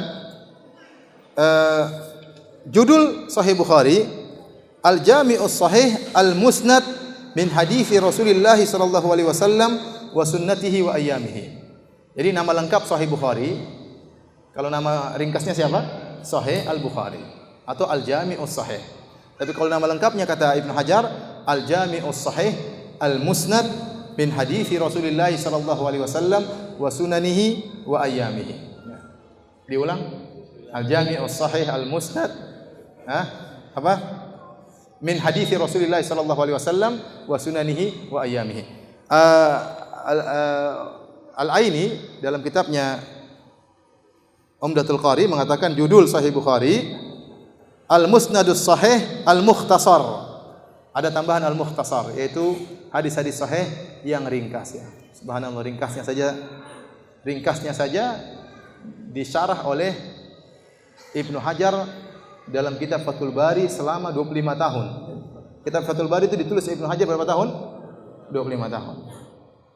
Nah, kita mau baca saja bertahun-tahun. Nulisnya luar biasa ya. Nanti akan kita jelaskan insyaallah setelah ini. Tapi hadirin yang dirahmati Subhanahu wa taala, oleh karenanya dari sini kita tahu bahwasanya Al-Imam Al-Bukhari memiliki kriteria khusus dalam penulisan sahihnya. Rawi-rawinya terpilih, tidak sembarang perawi yang beliau bisa masukkan dalam Sahih Al-Bukhari. Benar, ada rawi-rawi yang dikritiki oleh para ulama, terutama berkaitan dengan akidah. Karena ada sebagian rawi-rawi dalam Sahih Bukhari yang ternyata tertuduh memiliki pemahaman Syiah, ada yang tertuduh memiliki pemahaman Jahmiyah, ada perawi yang tertuduh memiliki pemahaman Khawarij. Ya. Tetapi Al-Imam Al-Bukhari tetap masukkan perawi-perawi tersebut dalam hadisnya. Ini semua dibahas panjang lebar oleh Al-Hafidz Ibnu Hajar dalam kitabnya Hudas Sari. Beliau jelaskan rawi-rawi yang dikritiki tersebut satu persatu, kemudian dibela. Kenapa Imam Al-Bukhari tetap memasukkan rawi ini dalam sahihnya, padahal rawi ini bermasalah dalam sisi akidahnya. Ya, dijelaskan oleh Al-Hafidz Ibnu Hajar rahimahullah satu persatu. Di antaranya yang kita dengar akhir-akhir ini, ada sebagian orang yang menyatakan bahwasanya Al-Imam Al-Bukhari ya memasukkan dalam sahihnya perawi-perawi yang berpemahaman Syiah. Sehingga mereka mengatakan tidak boleh kita mengatakan Syiah sesat. Kalau kita mengatakan Syiah sesat berarti Sahih Bukhari sesat juga. Kenapa? Karena dalam Sahih Bukhari ada perawi-perawi yang berpemahaman apa? Syiah. Ya. Jawabannya ini sudah dibahas oleh Al-Hafidz Adz-Dzahabi rahimahullah dan juga sudah dibahas oleh Ibnu Hajar rahimahullahu taala dalam kitab Hadis Hudas Sari ya. Ternyata kalau kita telaah perawi-perawi yang dituduh sebagai perawi-perawi Syiah dalam kitab Sahih Al-Bukhari, ternyata istilah Syiah tersebut tidak sama dengan orang-orang Syiah zaman sekarang. Ini dijelaskan oleh Al-Hafidz Adz-Dzahabi dan juga oleh Ibnu Hajar Al-Asqalani. Saya bacakan perkataan Ibnu Hajar Al-Asqalani dalam kitab Hudas Sari ya, di jilid kedua ya. Beliau berkata, jadi beliau jelaskan tentang masalah rawi-rawi yang bermasalah karena masalah akidah mereka. Seperti irja, beliau jelaskan juga. Ini ada rawi-rawi yang murji'ah tapi tetap dimasukkan oleh Imam Bukhari dalam sahihnya. Kemudian juga di antaranya wa tasyayyu. Apa kata Al-Hafidz Ibnu Hajar? Ini tasyayyu menurut mereka, istilah tasyayyu, istilah Syiah menurut para ulama di zaman mereka, para perawi kenapa dikatakan Syiah? Wa tasyayyu mahabbatu Ali. Namanya tasyayyu Syiah maksudnya kecintaan kepada Ali. Wa taqdimuhu ala sahabah. Mengatakan bahwasanya Ali lebih baik daripada sahabat yang lain, itulah Syiah zaman dulu. Waktu terjadi fitnah antara Muawiyah dengan Ali bin Abi Thalib, banyak pembela Ali. Timbullah orang-orang yang mendahulukan Ali daripada mengatakan Ali lebih baik daripada sahabat yang lain. Itulah yang dikatakan oleh para ulama orang-orang Syiah zaman dahulu. Itu pun bermasalah dulu. Itu pun bisa jadi periwayatannya ditolak. Kenapa Imam Bukhari menerima riwayatnya? Karena ada alasan. Sebenarnya ditolak. Cuma gara-gara mengatakan bahwasanya Ali lebih hebat daripada sahabat yang lain. Paham? Faman qaddamahu ala Abi Bakar wa Umar fahuwa ghalin fi tashayyu'ihi. Kata Al-Hafidz Ibnu Hajar, barang siapa yang mengatakan, jadi ada yang mengatakan Ali lebih hebat daripada sahabat yang lain. Ini pun sudah dituduh Syiah. Kata Ibnu Hajar, kalau ada yang mengatakan Ali lebih hebat daripada, lebih didahulukan daripada Abu Bakar dan Umar, kata Ibnu Hajar, ini adalah ekstrim dalam Syiah. Ini baru mendahulukan Ali daripada Abu Bakar dan Umar sudah dikatakan ekstrim dalam Syiah. Ghalin fi tashayyu'.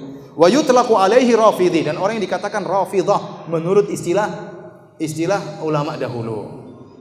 Wa illa fa syi'i, maka cukup dikatakan Syiah. Kalau dia tidak mendahulukan Ali di atas Abu Bakar dan Umar, maka dikatakan Syiah. Tapi kalau dia bilang Ali lebih berhak daripada Abu Bakar dan Umar, maka dikatakan rafidhi.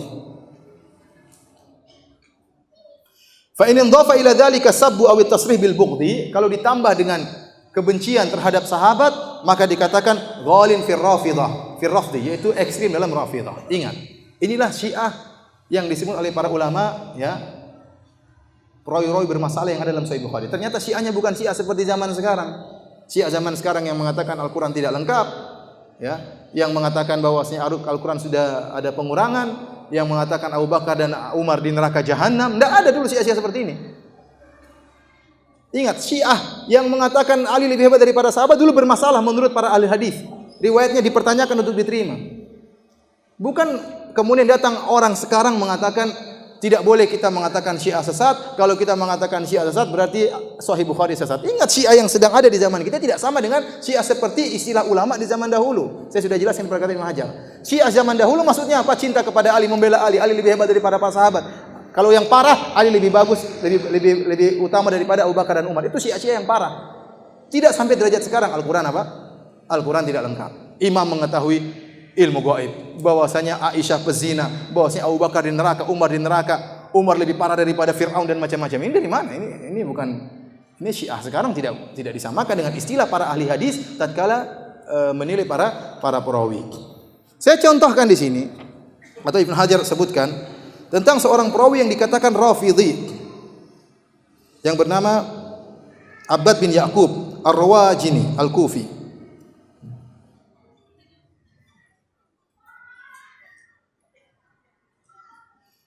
Dia dikatakan Rafidah. Kenapa? Ini perawi yang paling parah dalam Sahih Bukhari. Kesalahannya apa? Kana yashtumu Utsman radhiyallahu anhu. Dia mencela Utsman. Gara-gara mencela Utsman dikatakan apa? Rafidi. Ini perawi yang paling parah di mana? Sahih Al-Bukhari. Bukan mengkafirkan Utsman. Bukan mengatakan Abu Bakar di neraka jahanam, kemudian Abu Bakar, Umar di neraka jahanam, Umar praktisi homoseksual dan macam-macamnya. Enggak. Itu Syiah zaman sekarang. Maka jangan terpedaya dengan perkataan sebagian orang yang mengatakan demikian. Justru kita katakan para ulama mengkritiki Imam Bukhari, ulama hadis seluruhnya mengkritiki Imam Bukhari tatkala Imam Bukhari menyebutkan sebagian perawi Syiah dalam sahihnya. Namun ternyata Ibnu Hajar menjelaskan bahwasanya Imam Bukhari, Al-Imam Al-Bukhari tatkala menyebutkan perawi Syiah dalam sahihnya ada alasannya, dan itu yang dijelaskan oleh asalnya tidak diterima. Namun kenapa diterima? Ada alasannya.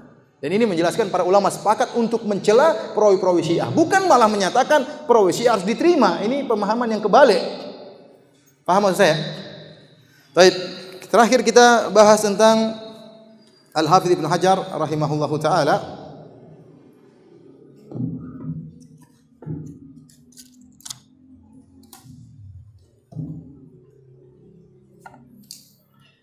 Al-Hafidz Ibnu Hajar rahimahullahu taala, penulis kitab Fathul Bari. Namanya adalah Ahmad bin Ali bin Muhammad bin Ali bin Ahmad Shihabuddin Abul Fadl Al-Kinani Al-Asqalani thumma Al-Misri Syafi'i, dari ulama besar mazhab Syafi'i. Dikenal dengan Ibnu Hajar. Ibnu Hajar adalah laqab dari sebagian kakek-kakeknya. Dilahirkan pada tanggal 12 Sya'ban tahun 773 Hijriah, 773 di kota Mesir. Jadi banyak ulama Mesir, di antaranya Ibnu Hajar Al-Asqalani. Ya. Beliau hidup dalam kondisi yatim piatu. Ayahnya meninggal pada tahun 777. Berarti usia beliau masih berapa tahun? 4 tahun. 4 tahun ayahnya meninggal, dan ibunya sudah meninggal sebelumnya. Al-Imam Bukhari juga hidup dalam kondisi apa? Yatim. Ya. Al-Imam Syafi'i juga hidup dalam kondisi apa? Yatim. Al-Imam Ibnu Hajar Al-Asqalani juga hidup dalam kondisi apa? Yatim. Ya. Namun yatim tidak menjadikan mereka keyatiman tidak menjadikan mereka mundur, bahkan mereka semakin semangat dalam menuntut ilmu.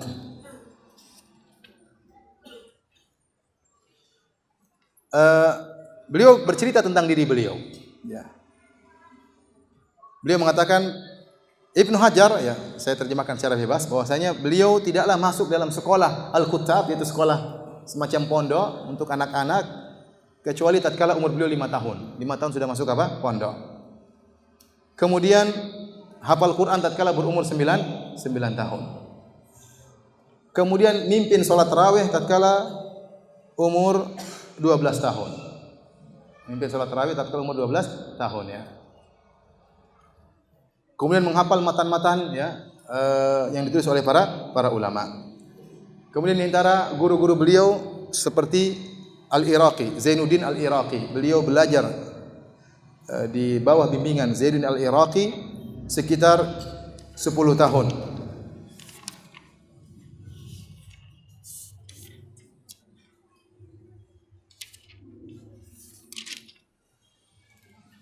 Di antara yang membuat beliau ya hebat ya, sebab para ulama sebutkan ya. Di antaranya ya, sehingga tulisan beliau sangat banyak. Imam Ibnu Hajar itu tulisannya sangat banyak. Tulisannya sangat banyak. Kalau kita mau sebutkan nanti panjang pengajian kita. Namun para ulama menyebutkan di antara sebab kenapa beliau tulisannya sangat banyak, ya di antaranya beliau pernah minum air Zam-Zam. Pada tahun 805 atau 806 ya. Beliau minum air Zam-Zam, kemudian beliau berdoa agar diberi kemampuan seperti Al-Hafidz Adz-Dzahabi. Karena Al-Hafidz Adz-Dzahabi lebih masyhur sebelum siapa? Ibnu Hajar, terkenal ahli hadis. Maka tatkala beliau berhaji, beliau tahun 805 atau 806 Hijriah, kemudian beliau minum air Zam-Zam, berdoa kepada Allah agar diberi kemampuan seperti Al-Hafidz Adz-Dzahabi. Dan Allah mengabulkan doa beliau tersebut. Kemudian beliau berhaji pada waktu yang lain. Kemudian beliau berdoa lagi kepada Allah Subhanahu wa taala agar diberi kemudahan untuk menulis dalam fatwa-fatwa, diberi kemampuan untuk menulis dalam fatwa-fatwa dan buku-buku ya. Dan dikabulkan juga oleh Allah Subhanahu wa taala. Dan Rasulullah SAW bersabda, "Ma'u Zamzam lima syuriba lahu." Air Zam-Zam tergantung niat orang yang meminumnya. Kemudian di antara sebab beliau banyak tulisannya ya, beliau sangat cepat kalau membaca. Seperti beliau baca kitab Ibnu Majah dalam 4 pertemuan, habis baca kitab Ibnu Majah. Baca sambil paham ya. Bukan baca judul isi saja, daftar isi. Judul penulisnya daftar isi selesai. Enggak, beliau baca dalam 4 pertemuan. Sahih Muslim beliau baca juga dalam 4 pertemuan, habis. Sahih Bukhari beliau baca dalam 10 pertemuan. Jadi para ulama dahulu baca kitab habis, baca kitab habis, baca kitab hadis, luar biasa ya. Kemudian juga beliau kalau nulis sangat cepat. Seperti contoh beliau pernah menulis kitab Taqyid li Ibnu Nuqtah. Jadi dahulu mereka suka menyalin kitab. Jadi dahulu tidak ada fotokopi. Jadi kalau ada buku disalin lagi. Salin lagi. Beliau pernah nulis buku Ibnu Nuqtah, buku lumayan tebal dalam waktu 5 hari. Ya, cepat sekali tulisan beliau. Tulisannya cepat, bacanya cepat, hafalannya kuat ya. Kemudian di antara sebab beliau banyak tulisannya, beliau tidak pernah pergi kepada ru'asa. Beliau menjauh dari orang-orang pemimpin karena beliau tahu menyibukkan. Kalau sudah bertemu dengan orang besar, akhirnya menyibukkan. Waktu beliau terbuang sehingga beliau tidak mau bertemu dengan orang tersebut. Sehingga beliau punya waktu yang banyak untuk menulis.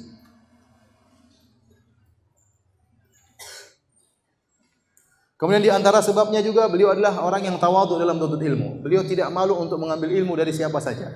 Bahkan beliau mengambil ilmu dari murid-murid beliau seperti Al-Burhan Al-Biqai. Ya ikhwan, ini saya ingatkan dalam masalah ilmu tidak boleh ada kesombongan ya. Seorang menuntut ilmu dari siapa saja. Ada murid kita yang punya kelebihan dalam satu ilmu, kita menuntut ilmu. Tidak perlu kita ragu untuk duduk di majelisnya meskipun murid kita. Meskipun murid kita, meskipun orang tersebut adik kelas kita, meskipun orang tersebut ilmunya mungkin di bawah kita, tapi dia punya sesuatu yang tidak kita miliki, tidak usah malu-malu untuk menimba ilmu darinya ya. Jangan sampai kamu tuh kan baru ngaji, saya sudah lama ngaji ya. Terus kalau baru ngaji, kenapa? Ya ilmu masih dicetak, masih di bawah ya. Jangan sampai demikian. Ya bisa jadi ada orang mungkin baru ngaji tapi dia punya kelebihan dalam satu sisi. Mungkin secara umum kita lebih, tapi ada satu sisi dia punya kelebihan, tidak mengapa kita menimba ilmu darinya. Sebagaimana dilakukan oleh Imam Al-Bukhari, menimba ilmu dari muridnya. Kemudian Ibnu Hajar juga menimba ilmu dari muridnya. Disebutkan Imam Ibnu Hajar gurunya berjumlah 730 guru. 730 guru. Di antara guru-guru beliau yang terkenal yang beliau sering nukil dalam Fathul Bari, di antaranya Al-Bulqini, kemudian di antaranya Ibnu Al-Mulaqin ya. Ini di antara guru-guru beliau yang sering beliau nukil dalam kitabnya Fathul Bari. Tapi hadirin rahmatillah subhanahu wa taala, adapun Fathul Bari ya, sebagaimana telah kita singgung tadi, ditulis oleh Al-Hafidz Ibnu Hajar dalam waktu 25 tahun. Dan ada syarah-syarah Sahih Al-Bukhari banyak sekali. Sampai sebagian ulama seperti Syekh Abdul Karim Al-Khudair menyebutkan syarah terhadap Sahih Al-Bukhari sekitar 80 syarah. Fathul Bari salah satunya. Fathul Bari salah satunya. Itu pun dicetak sekarang, dulu dicetak 13 jilid, sekarang dicetak jadi ada yang 20 jilid, ada yang sekarang yang cetakan saya ada 26 jilid, ya. Ada 26 jilid. Ini buku berat ya. 26 jilid itu berat ya. Dan bahkan disebutkan dalam buku beliau ya, Intiqadat al-i'tiradat ya, atau Intiqad al-i'tiradat ya, beliau menulis Fathul Bari, bahkan di akhir-akhirnya beliau minta tolong murid-muridnya untuk mengecek kembali Fathul Bari. Jadi bukan cuma beliau sendiri, bahkan murid-murid khusus beliau diminta untuk membantu beliau dalam memperbaiki kalau ada kesalahan dalam Fathul Bari. Dan ada kitab-kitab lain ya, yang seperti Syarah Bukhari karya Ibnul Mulaqin, sekarang dicetak kalau tidak salah 36 jilid ya. Gurunya Al-Imam Ibnu Hajar. Kemudian juga ada misalnya kitab Fathul Bari karangan Ibnu Rajab Al-Hambali, dicetak kalau tidak salah 8 jilid ya. Itu cuma sampai Kitabul Janaiz, Kitabul Janazah. Beliau tidak selesai menyelesaikan. Dan ini syarah yang sangat bagus yang bisa dikatakan menyaingi syarah Fathul Barinya Ibnu Hajar. Jadi Fathul Bari ada dua. Ada Fathul Bari Ibnu Hajar, ada Fathul Bari Ibnu Rajab. Adapun Ibnu Hajar menyelesaikan sampai selesai syarah Sahih Bukhari, adapun Ibnu Rajab cuma sampai pada Kitabul Janazah atau Kitabul Janaiz. Kemudian ada juga syarah Sahih Bukhari karangan Al-Kirmani, kemudian minal mutaakhirin seperti Al-Qustolani ya. Jadi banyak sekali.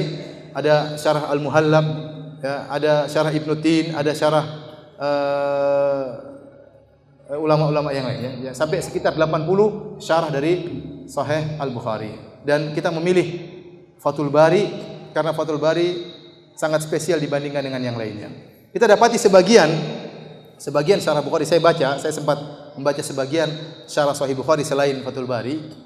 Kita dapati di awal luar biasa pensyarahnya benar-benar syarahnya sangat panjang. Rawi satu persatu disyarah. Rawi ini si fulan. Faedah secara bahasa, faedah secara sanad banyak sekali. Nanti ujung-ujung mulai apa? Mulai kendor. Syarahnya tidak seperti awal. Beda dengan Fathul Barinya Ibnu Hajar. Ibnu Hajar tatkala menulis Fathul Bari, dari awal sampai akhir dia konsisten. Sistem penyarahannya konsisten. Tidak terlalu panjang sehingga membosankan dan tidak terlalu ringkas sehingga menghilangkan makna-makna yang penting. Tapi syarahnya sedang. Hafiz Ibnu Hajar sendiri menyebutkan, di awal saya mensyarah Bukhari, saya syarah dengan panjang. Tapi saya khawatir saya keburu meninggal sebelum menyelesaikan apa? Sahih Bukhari. Maka dia pun merubah cara mensyarahnya dengan syarah yang sedang, tidak terlalu panjang dan tidak terlalu ringkas. Itu pun jadi berapa? 26 jilid. Dan kita berusaha untuk baca Fathul Bari. Tentunya tatkala saya akan mensyarah atau menyampaikan Sahih Bukhari ya, saya akan baca Fathul Bari, tentu saya akan baca semampu saya, seluruhnya saya baca, tidak tatkala menyarah suatu hadis. Tapi tidak mungkin semuanya saya sampaikan sama antum. Tidak mungkin semuanya sampaikan sama antum ya. Karena makanya saya kritik kemarin ada iklan pengajian penjelasan kitab Fathul Bari. Saya bilang enggak bisa, ini untuk ustaz, untuk kalau begitu ya, syekh yang ngajar kepada para ustaz. Makanya saya suruh ganti judulnya kajian syarah Sahih Al-Bukhari. Karena kalau kita membaca Fathul Bari dijelas satu persatu, kapan mau selesai? Dan banyak antum tentunya tidak akan paham karena berat buku ini ya. Oleh karenanya ini mukadimah yang saya sampaikan ya. Selanjutnya kita masuk pada hadis yang pertama. Mau tanya jawab atau masuk? Mau tanya jawab atau masuk? Ikhwan, sudah capek ya? Atau kita tunda pertemuan berikutnya? Tunda saja ya. Ustaz, kenapa Musnad Imam Ahmad tidak masuk dalam kitab yang 6? Mohon penjelasannya. Musnad Imam Ahmad ada syarat-syarat yang sangat tinggi, yang sangat sahih dari hadisnya, tapi juga tercampur dengan hadis yang lemah. Kenapa tidak dimasukkan dalam Kutubus Sittah? Karena Musnad Imam Ahmad disusun dengan model musnad al-masanid seperti Musnad Imam Ahmad, Musnad Abu Ya'la, Musnad yang lainnya ya. Disusun berdasarkan nama sahabat. Jadi misalnya Musnad Abu Bakar, seluruh hadis-hadis yang betul Abu Bakar disebutkan oleh Rasul. Kemudian misalnya Musnad Utsman bin Affan, hadis-hadis yang Utsman bin Affan disebutkan seluruh. Berbeda dengan Sunan Abu Dawud, Sunan Ibnu Majah, Sunan Nasai, Sunan Tirmidzi, Sahih Bukhari, Sahih Muslim, ya. Mereka menyusun kitab-kitab ini berdasarkan bab-bab fikih. Seperti Sahih Bukhari nanti ada bab tayammum, kitab salat, kitabul hajj. Sama seperti Sunan Tirmidzi juga demikian, Sunan Abu Dawud juga demikian. Sehingga terkadang Abu Dawud menyebutkan misalnya kitab thaharah, dan bab tentang salat, bab tentang ini. Maka Abu Dawud berusaha memilih hadis yang paling sahih untuk dijadikan hujah terhadap bab yang perlu disebutkan. Dan di situ disebutkan bahwasanya ashab al-kutub al-arba'ah, ashab sunan, maksudnya Sunan Abu Dawud, Sunan Ibnu Majah, Sunan Nasai, kemudian Sunan Tirmidzi, mereka lebih memilih hadis-hadisnya untuk dimasukkan dalam buku-buku mereka. Dan mereka memilih yang terbaik yang ada dalam bab ini, meskipun hadisnya ternyata lemah, tapi mereka di antara yang ulama tersebut, mereka pilih yang terbaik untuk dimasukkan di bawah judul tersebut. Dari sini, untuk mencari hadis-hadis yang berkaitan dengan bab fikih lebih mudah kembali kepada kitab-kitab 6 tersebut. Karena para penulisnya seperti Sunan Tirmidzi, Sunan Abu Dawud, Nasai dan Ibnu Majah, mereka berusaha pilih hadis yang terbaik yang mereka dapatkan dalam bab ini. Berbeda dengan Musnad. Kalau Musnad Abu Bakar, kemudian disebutkan sebagai Abu Bakar, baik berkaitan tentang iman, tentang sholat, tentang zakat, semuanya disebutkan. Kemudian Utsman disebutkan hadis semua tentang apa? Utsman. Dari sini Allah mengatakan mereka tidak memasukkan Ustaz siapa? Imam Ahmad dalam Kutubus Sittah. Bukan berarti seluruh hadis-hadis dalam Sunan Tirmidzi, Ibnu Majah, kemudian Abu Dawud lebih hebat daripada hadis Imam Ahmad. Tidak, Imam Ahmad ada hadis-hadis yang sangat sahih dengan riwayat-riwayat yang tinggi. Karena Imam Ahmad derajatnya derajat di atas Bukhari. Secara umur usia lebih tua siapa? Imam Ahmad dalam jajaran guru-gurunya Imam Al-Bukhari rahimahullah ta'ala.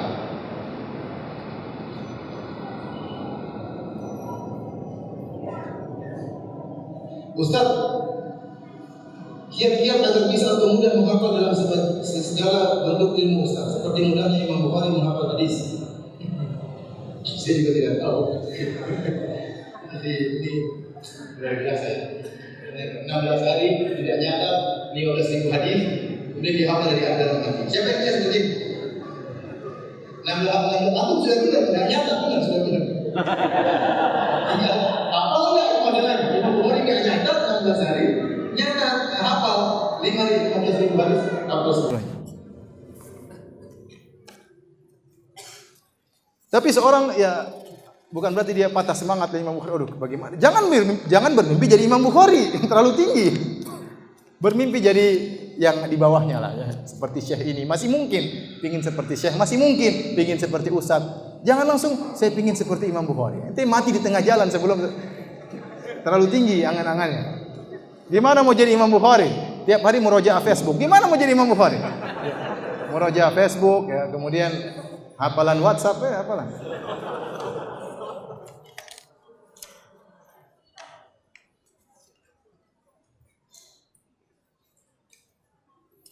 Ibnu Hazm rahimahullah mendhaifkan hadis tentang haramnya musik yang diriwayatkan Imam Bukhari. Mengapa demikian? Ini Ibnu Hazm salah dalam hal ini. Salah paham. Ini penjelasannya ada, cuma saya tidak ingat penjelasannya. Cuma dia salah, dikritiki oleh seluruh ulama yang lain. Seluruh ulama. Ada hadis-hadis yang dikritiki dalam Sahih Bukhari, ada sekitar berapa hadis dikritiki oleh Imam Daruqutni rahimahullah. Imam Daruqutni juga pakar hadis, pakar ilah-ilah, pakar penyakit-penyakit hadis. Dia mengkritiki beberapa hadis-hadis dalam Sahih Bukhari. Namun tidak termasuk dalam hadis musik. Hadis musik para ulama mensahihkannya, tidak ada masalah. Ini menunjukkan kurang jelinya Al-Imam Ibnu Hazm rahimahullah dalam ilmu hadis, sehingga dia diselisih oleh para ulama. Seluruh ahli hadis mensahihkan hadis ini. Di zaman Imam Bukhari, setelah Imam Bukhari, di zaman Ibnu Hazm juga ulama mensahihkan hadis ini. Ibnu Hazm keliru. Apakah kajian Sahih Bukhari ini akan rutin di sini? Insyaallah ya. Doakan saja semoga bisa apa? Rutin ya.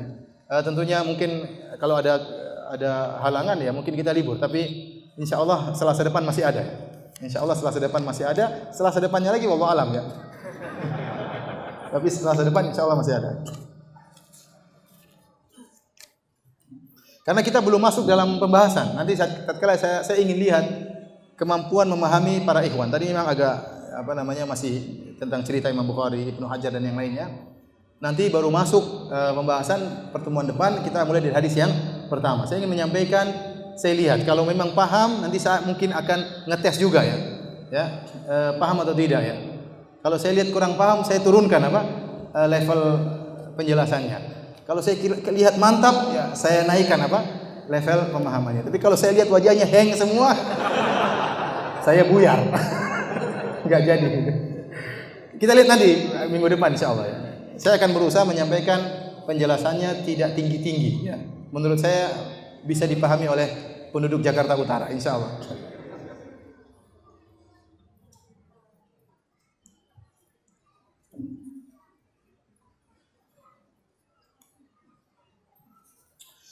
Ustadz, apakah setelah gurunya Muhammad bin Yahya Az-Zuhli memfitnah Imam Bukhari, kemudian gurunya minta maaf kepada beliau atau tidak, Ustadz? Masalah fitnah, ya, masalah fitnah. Ya, kita tidak tahu, yang jelas terjadi fitnah antara gurunya dengan Al-Imam Al-Bukhari. Dan Imam Al-Bukhari di antara insafnya, di antara adilnya, meskipun dia ditahdir oleh gurunya Muhammad bin Yahya Az-Zuhli, tetap saja dalam bukunya dia meriwayatkan dari gurunya. Masalah pribadi, masalah lain, masalah agama, masalah lain. Tetap dia mengakui gurunya punya ilmu. Makanya tetap dia riwayatkan riwayat gurunya dalam Sahih Al-Bukhari. Menunjukkan dia adil. Ya. Meskipun dihasati oleh gurunya, dia tidak balas dendam. Tidak dia hapus periwayatan gurunya. Karena dia tahu ini ilmu. Tetap saja itu gurunya. Meskipun gurunya mengkritiki atau mentahdir dia. Ya. Oleh karenanya hati-hati kita lah. Sebabnya gara-gara apa? Sebabnya gara-gara ada yang tanya kepada Al-Imam Al-Bukhari. Oleh karenanya hati-hati ikhwan. Sebagian orang bertanya, pertanyaan tersebut menimbulkan keberkahan. Seperti banyak sekali pertanyaan yang dituliskan kepada Ibnu Taimiyah. Ibnu Taimiyah menjawab dengan buku, fatwa-fatwa. Jadilah fatwa-fatwa tersebut sampai sekarang abadi, alhamdulillah. Yang bertanya insya Allah dapat pahala. Betul, banyak orang bertanya, jawabannya pertanyaan yang baik dijawab oleh ustadz, kemudian diabadikan dalam YouTube atau dalam YouFeed, sehingga banyak orang mengambil manfaat. Ada orang bertanya cari masalah. Ya. Ustadz, bagaimana ini? Bagaimana dalam rangka untuk menjatuhkan ustadz yang lain? Padahal ini masa fitnah. Dan ustadz tersebut terpancing akhirnya menjatuhkan ustadz yang lain tanpa cross check, padahal sama-sama ahlus sunnah. Yang senang ya orang-orang lain di luar sunnah. Ya, setan ingin mengadu domba di antara kita. Maka seorang bertakwa kepada Allah tatkala bertanya. Yang saya bertanya dalam rangka untuk apa? Mencari masalah, membuat keributan. Ya, jangan.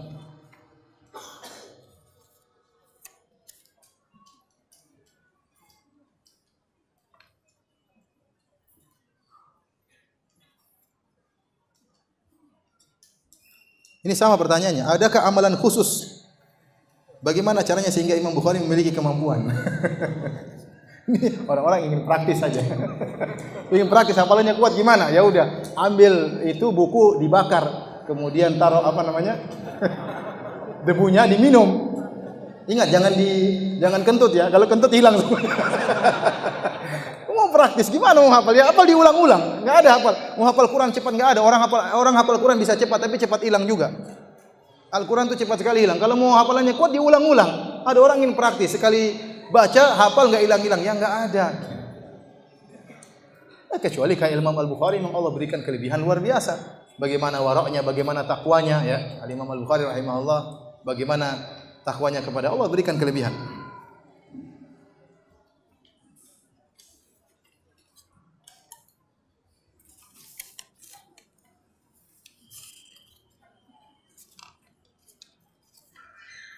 Mohon penjelasannya siapakah istri dan anak Imam Bukhari? Wallahu alam, saya tidak tahu ya. Saya tidak sempat baca, tidak dalam Fathul Bari tidak disebutkan. Siapa istrinya, siapa anaknya ya. Saya tidak disebutkan.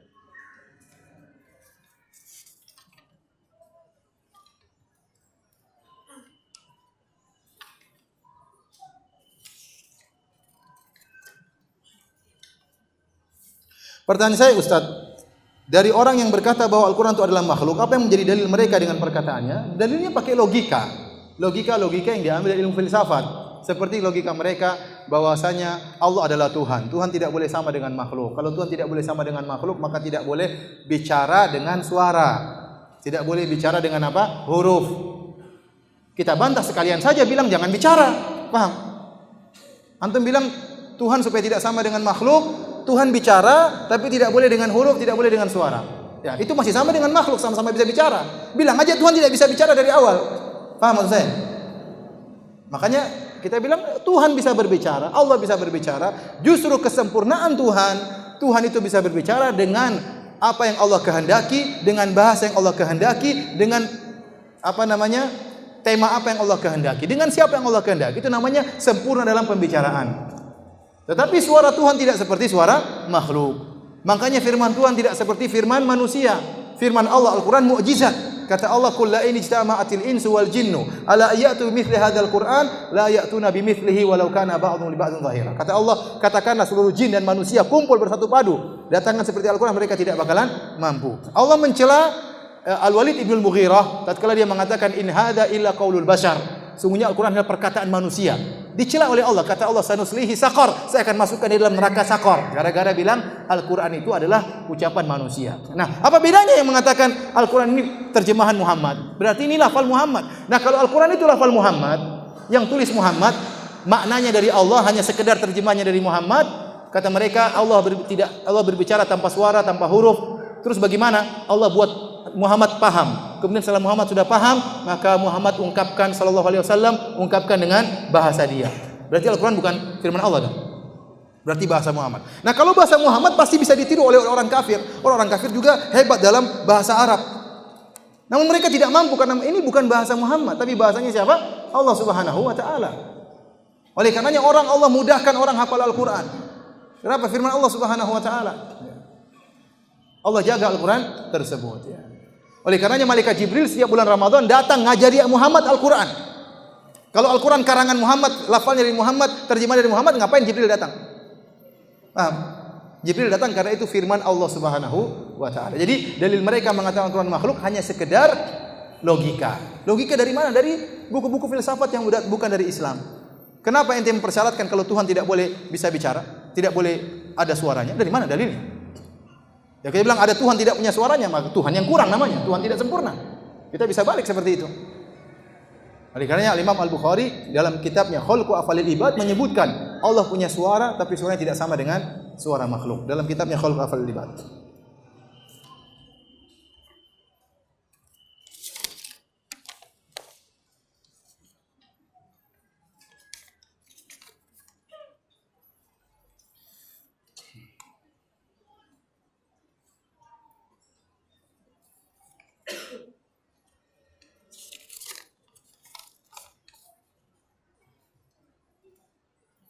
Ustaz, mohon sebutkan kembali nama lengkap Imam Bukhari. Siapa? Abu Abdullah Muhammad bin Ismail bin Ibrahim bin Al-Mughirah bin Al-Barzizbah Al-Ju'fi. Saya ulangi siapa? Paling tidak antum hafal nama Imam Bukhari lah. Yang lain tidak hafal, enggak apa-apa. Ulangi, hafal bareng-bareng. Siapa? Abu Abdullah. Kunyanya siapa? Abu Abdullah. Namanya Muhammad, seperti Nabi kita Muhammad SAW. Bapaknya Ismail bin Ibrahim. Gampang kan? Muhammad bin Ismail. Ismail anaknya Nabi siapa? Ibrahim. Ibnul Mughirah, yang agak susah Al-Mughirah, Ibnul Bardisbah, Al-Bardisbah, Al-Ju'fi. Al-Ju'fi. Sudah apa? Belum, ulangi lagi. Abu Abdullah siapa? Muhammad bin Ismail bin Ibrahim, Ibnul Mughirah, Ibnul Bardisbah, Al-Ju'fi. Susahnya Al-Mughirah, Al-Bardisbah. Al-Bardisbah nama Persia. Kakeknya Bukhari.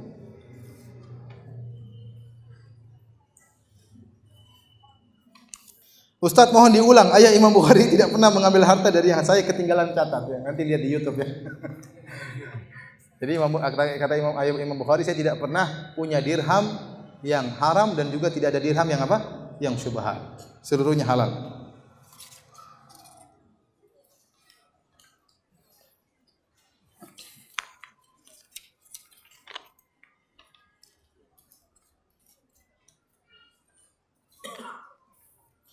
Tahdzir dan hajar itu apa Ustaz? Syaratnya tahdzir memperingatkan orang dari kesalahan orang lain.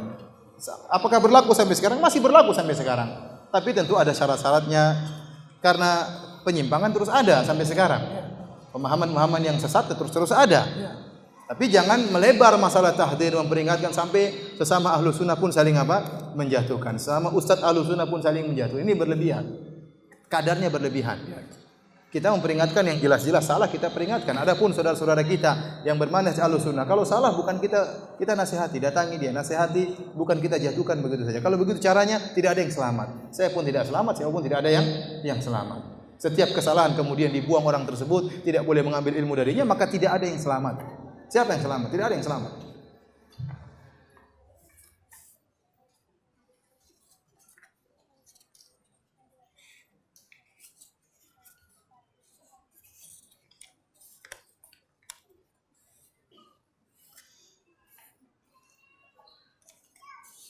Ini pertanyaan berikutnya. Apakah Imam Bukhari memiliki istri dan anak? Kalau punya istri, berapa istrinya?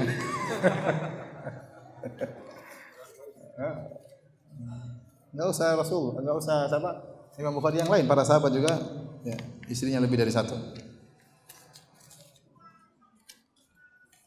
Ustadz, anak izin bawa kitab Fathul Bari yang PDF, silakan, enggak jadi masalah.